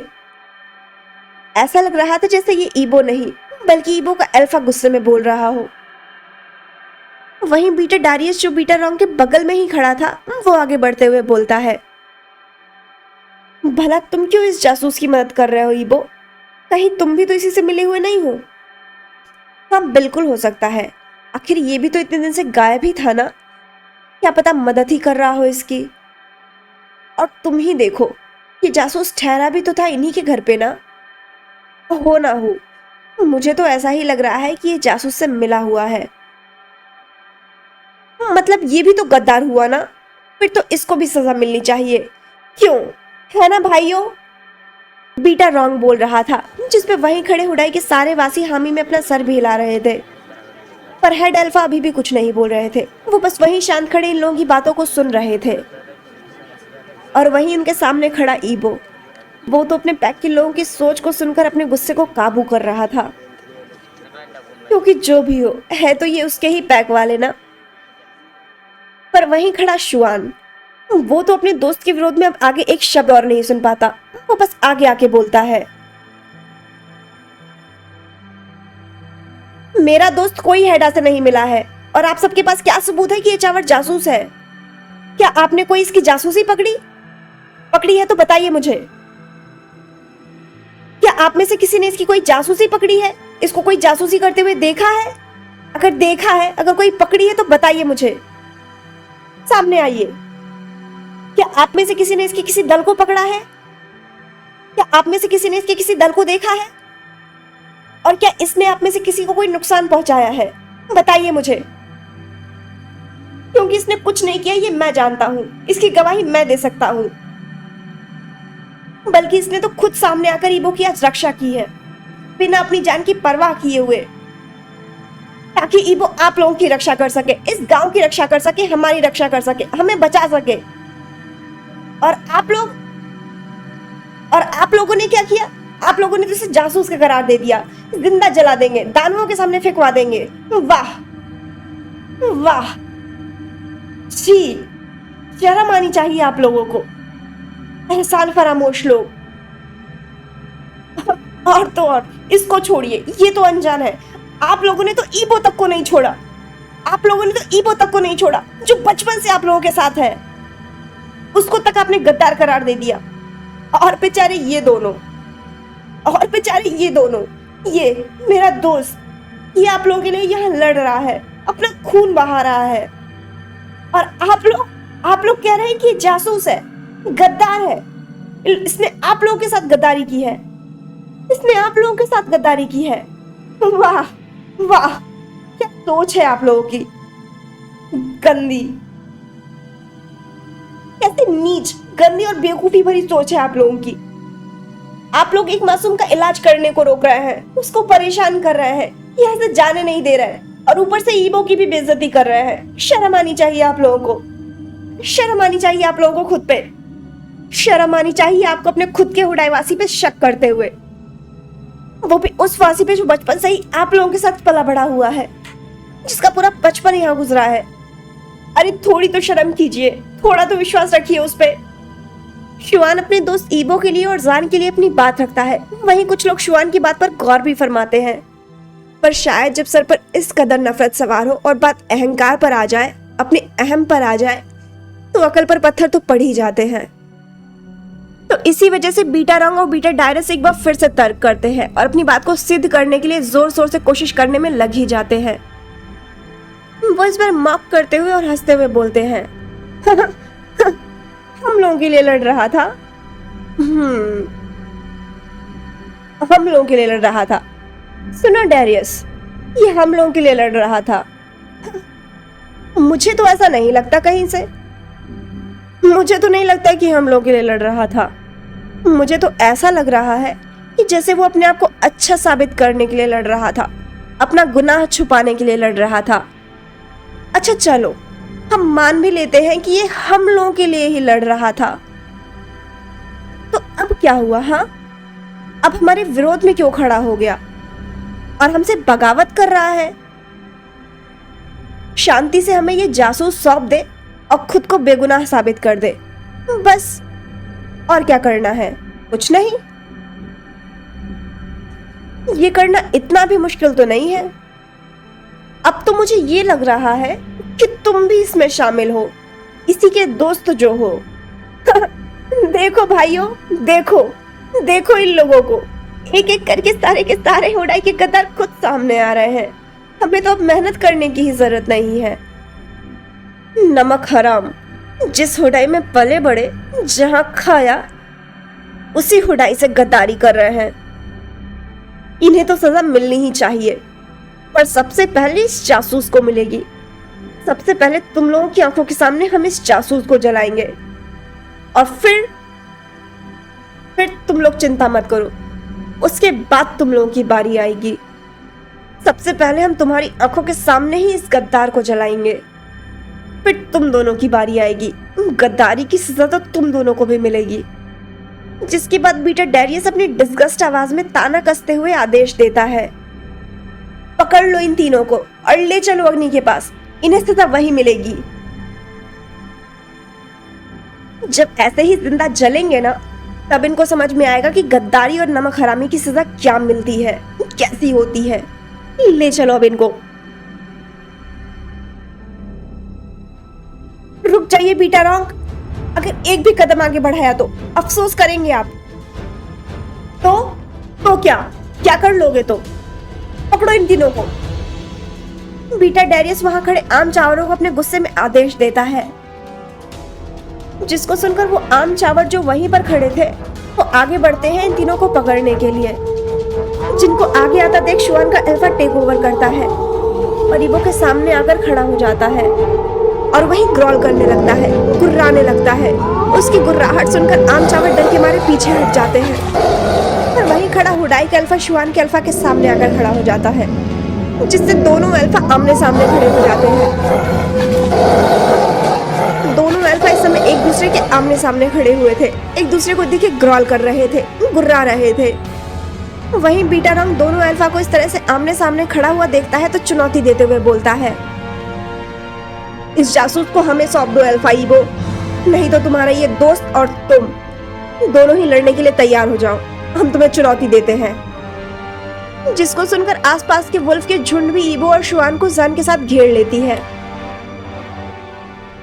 वहीं ईबो अब एक पल उनको देखता है तो दूसरे पल जान को देखता है, जो वहीं उसकी बाहों में बेहोश बेसुध पड़ा हुआ है।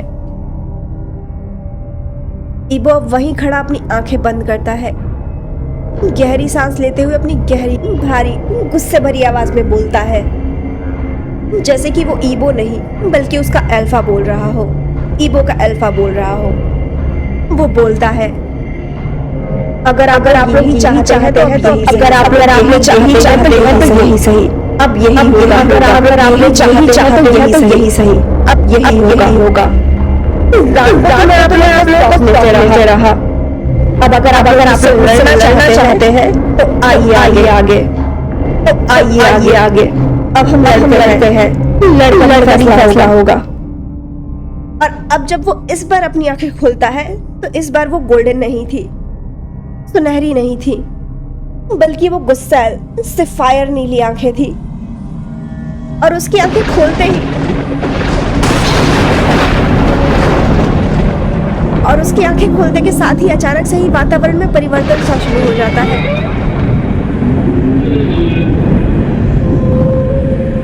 और उसकी आंखें खोलते के साथ ही अचानक से ही वातावरण में परिवर्तन सा शुरू हो जाता है।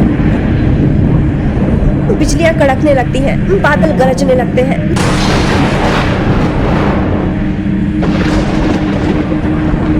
बिजलियां कड़कने लगती हैं, बादल गरजने लगते हैं, तेज हवाएं चलने लगती हैं और उस कड़कड़ाहट के साथ अचानक से ही किसी की तेज आवाज आती है, जिसके कान में पड़ते के साथ ही वहां पे खड़े जितने भी लोग थे वो सब बस कांप उठते हैं। सबके शरीर में शिहर से उठ जाती है, सबको गूज़बम्स आ जाते हैं और पीछे हटने लग जाते हैं। वहीं वो उनको इस तरह से डरा हुआ देखता है तो अपनी डेविल स्मग करता है और वही करते हुए बोलता है, अब क्यों डर रहे हो मुझसे? सामना करो मेरा। लड़ना चाह रहे हो तुम लोग, तो लड़ो मुझसे। आओ सामना करो। सामना करो मेरा। लड़ना चाह रहे हो मुझसे, तो लड़ो। आओ सामना करो मेरा। जान चलाना चाहते हो ना? उसको मारना चाहते हो तो आओ लो इसे। मारो। सामना करो मेरा। इसका मैं भी देखूं कैसे छूटे हो इसे। क्या हुआ? डर रहा है? मुझसे डर रहा है? अब क्यों डर रहे हो मुझसे? आओ मेरे सामने। मैं भी देखूं कैसे छूटे हो तुम लोग इसको। सामना करो मेरा। एक बार फिर इन उड़ाई वासियों ने गुस्सा दिलाया, पर इस बार ये गलती इन लोगों ने अनजाने में नहीं, बेवकूफी में की है। ये बेवकूफ लोग जान को सजा देने की सोच रहे हैं, जिसने अनजाने में ही सही पर इन लोगों की जान बचाई है। नहीं तो रिपर्स ने आकर कब का इन लोगों को खत्म कर दिया था। तब ना इनका कोई नाम बचता और ना ही कोई निशान। जो यहाँ इस तरह से खड़े होकर जान को जलाने की बात कर रहे हैं, ये लोग इस लायक ही नहीं बचते।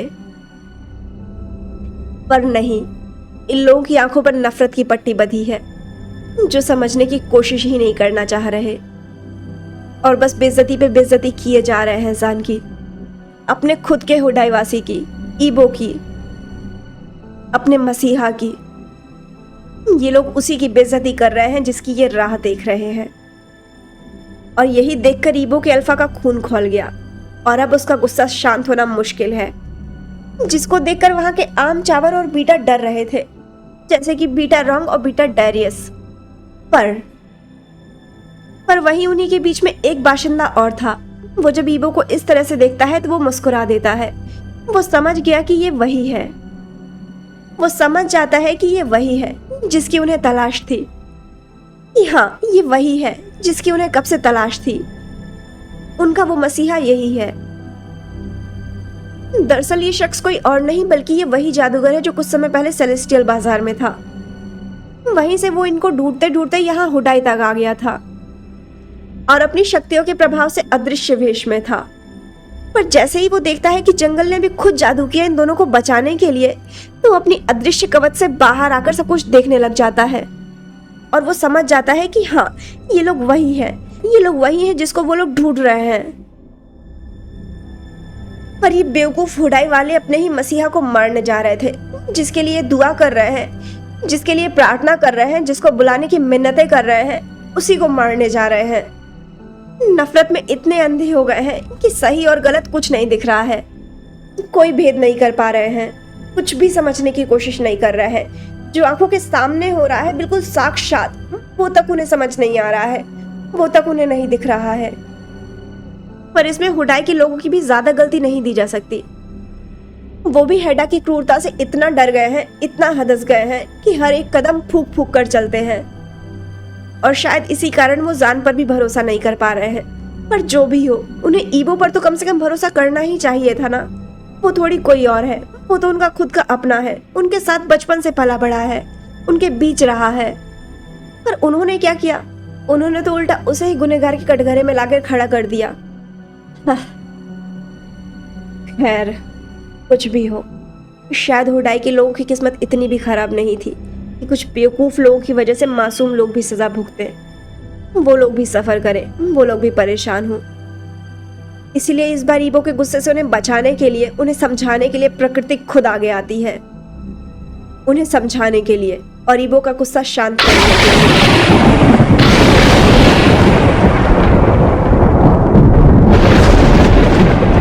यानी कि अचानक से ही तेज हवाएं चलने लगती है, बिजली कड़कने लगती है, बादल गरजने लगते हैं और उन्हीं बादलों के बीच से किसी की तेज आवाज आती है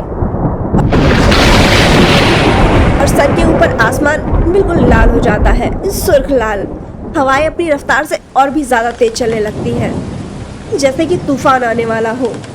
अचानक से ही एक तेज बिजली कड़कती है, इतनी तेज कि वो सबके कान फाड़ दे। और वहीं उस तूफानी कड़कड़ाती बिजली और तेज हवाओं के साथ एक तेज रोशनी भी आती है और उस तेज रोशनी के साथ एक तेज आवाज भी गूंजती है, जो कि बहुत गुस्से में थी। इतना कि उसका ये गुस्सा ये लाल आसमान बता रहा था, जो सबको सुनाई देती है। एक आवाज, एक अदृश्य लड़की की आवाज जो उनसे बोलती है, मूर्ख खुदावासियों, जिसको तुम मुखबिर कह रहे हो तुम्हारा रक्षक है। ये तुम्हारे लिए अपनी दुनिया छोड़कर आया है और तुम जिसने तुम्हारी रक्षा की तुम उसी को मारना चाहते हो। तुम चाहते हो तुम्हारा राजा वापस आए, पर तुम उसकी इज्जत नहीं कर सकते जो तुम्हारा रक्षक है, उसकी इज्जत नहीं कर सकते जो तुम्हारी रक्षा कर रहा है। यही कारण है कि जगत तुम्हारी मदद नहीं करता। यही कारण है कि जगत तुम्हारी मदद नहीं करता, क्योंकि तुम बिल्कुल किसी के काबिल हो। यही कारण है कि तुम लोग ये सब झेल रहे हो। यही वजह है कि तुम लोगों पे ये जुल्म हो रहा है। सुधर जाओ, अब भी समय है, सुधर जाओ, नहीं तो तुम सब ऐसे ही झेलते रहोगे और तुम्हारे साथ साथ मासूम मिलते रहेंगे और उसके जिम्मेदार तुम सब खुद होगे। कोई और दूसरा नहीं होगा, कोई और दूसरा नहीं होगा।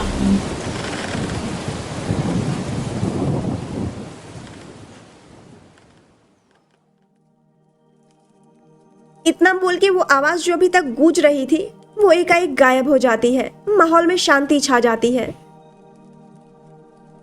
माहौल में शांति पसर जाती है। हवाएं शांत हो गई थी। वहीं सब जो ये गूंजती हुई गुस्सैल आवाज को सुन रहे थे वो कुछ पल के लिए स्तब्ध हो जाते हैं और सारी बातों को समझने की कोशिश करने लगते हैं। वहीं बीटा रॉन्ग पूछता है, ये क्या था हेड अल्फा? जिस पर हीलर जेम्स जवाब देते हैं, ये जंगल की सोल थी जो आज गुस्से में थी। पर वो क्यों? वो गुस्से में क्यों थी? तुम सच में ही बुद्धिहीन हो या बनने की कोशिश कर रहे हो बीटा रॉन्ग? पहले हमका ई बताओ। हीलर जेम्स इस बार अपनी तेज आवाज में बोलते हैं, जिसपे इस बार बीटा रॉन्ग अपना सर नीचे कर लेते हैं और वहीं हीलर जेम्स वापस से बोलना शुरू करते हैं। आज तुम सबकी बेवकूफी से जंगल की सोल क्रोध में आ गई थी और वो इसीलिए क्योंकि तुम सब ने उस मासूम से चावर का इलाज नहीं करने दिया, हमको उसका इलाज करने से रोक दिया, जिसको खुद जंगल ने हमारा रक्षक चुना है। और तुमने और तुम्हारे इस सहसाथी ने मिलकर हमारे भतीजे ईबो की बेइज्जती कर डाली और उस चावर की भी। और अब तुम पूछ रहे हो कि क्यों? शर्म आनी चाहिए तुमको बीटा रॉन्ग।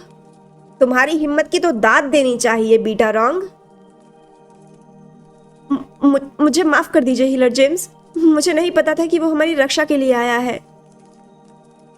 बीटा रॉन्ग अपनी गलती स्वीकारते हुए और माफी मांगते हुए बोलते हैं, जिस पर इस बार हेड अल्फा बोलते हैं, कोई बात नहीं बीटा रॉन्ग, ये सिर्फ आपकी ही नहीं हमारी भी गलती है। एक हेड होने के नाते मुझे भी समझना चाहिए था, पर मैं नहीं समझा। खैर कोई बात नहीं, जो होना था सो हो गया। पर अब हमें उस चावर से माफी मांगनी चाहिए, पूरे अपने सच्चे हृदय से उसका आभार व्यक्त करना चाहिए। पर वो चावर है कहाँ? पर अल्फा वो चावर है कहाँ? और ईबो भी नहीं है, दोनों ही यहाँ नहीं है। दोनों कहाँ गए? वहीं खड़ा एक चावर बोलता है, जिसने अभी ध्यान दिया कि ईबो और जान वहां से गायब हैं, जिसको सुनकर वहीं पर खड़े बाकी के लोग इधर उधर देखने लगते हैं। पर उन्हें ना जान दिखता है ना ईबो। वो ना जान को देख पा रहे थे ना ईबो को, और सबके दिमाग में अभी सिर्फ एक ही सवाल था, वो दोनों कहाँ गए? वो दोनों कहाँ गए? पर वो दोनों गए कहाँ?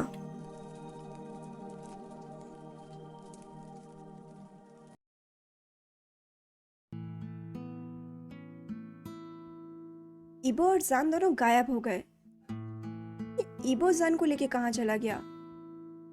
क्या ईबो जान को लेके चला गया या फिर सच में दोनों कहीं गायब ही हो गए? अरे क्या लगता है आपको, क्या हुआ यहाँ पे? तो ये रहा मिस्ट का पार्ट 2। मुझे सच में इसको लाने में बहुत टाइम लग गया। आप लोग बहुत गुस्सा होंगे ना। मैं सच में बहुत बिजी हूँ, पता नहीं ये सब कुछ मुझे करना पड़ता है तो इसी वजह से इसमें टाइम लग जाता है। आई होप आप मेरी प्रॉब्लम समझेंगे और मेरा साथ देंगे, मेरे साथ रहेंगे, मेरा साथ नहीं छोड़ेंगे। तो अब बात करते हैं मिस्ट की। तो कैसा लगा आपको ये पार्ट और ये पूरी फाइट, ये पूरा सीक्वल, ऑल इन ऑल कैसा लगा आपको? बस ये बता दीजिएगा। आपने एक्सपेक्ट किया होगा कि ये पार्ट यहाँ ख़त्म हो जाएगा और मैंने भी यही सोचा था कि मैं मिस्ट का सिर्फ 2 ही पार्ट लेके आऊँगी, पर आई डोंट नो कैसे ये फिर से बढ़ गया। पर मैं कोशिश करूँगी इसको जल्दी ख़त्म करने की, ज़्यादा नहीं बढ़ाऊँगी, बस 2 या 3 में भी शायद, बाकी तो देखते हैं आगे। मैं कुछ कह नहीं सकती। तो कैसा लगा आपको ये पार्ट? अपने व्यूज़ कमेंट सेक्शन में ज़रूर बताइएगा। प्लीज़ प्लीज़ प्लीज़, मैंने जितनी इसे तैयार करने में मेहनत की है, हो सके तो इसको थोड़ा ज़्यादा प्यार दे दीजिएगा और बहुत सारा शेयर कर दीजिएगा, लाइक कर दीजिएगा और मेरे कमेंट सेक्शन में बहुत सारे कमेंट्स कर दीजिएगा। अगर पहला नहीं सुना है तो उसको भी ज़रूर सुन लीजिएगा और उसके बाद ये सुनिएगा। और हाँ, ये भी बताइएगा कि आपको नेक्स्ट पार्ट क्या चाहिए, गिल्ट का अपडेट चाहिए या मिस्ट का चाहिए, क्योंकि मुझे दोनों ही तैयार करना है। और ठीक है, आप जो कहेंगे वो अगला अपडेट होगा। तो मिलते हैं फिर अगले अपडेट में। जैसा भी लगे बताइएगा ज़रूर। अगर आपको वीडियोस पसंद आ रहा हो, आप इसे एंजॉय कर रहे हो, तो प्लीज़ प्लीज़ प्लीज़ मेरा चैनल लाइक करिए, शेयर करिए और सब्सक्राइब कर दीजिए। प्लीज़ कर दीजिए और शेयर भी कर दीजिए। ग्रोथ बहुत स्लो है और ठीक है, समझ जाइए। बाकी फिर जो भी हो, जैसा भी हो, मिलते हैं फिर अगले पार्ट में। तब तक के लिए बाय बाय।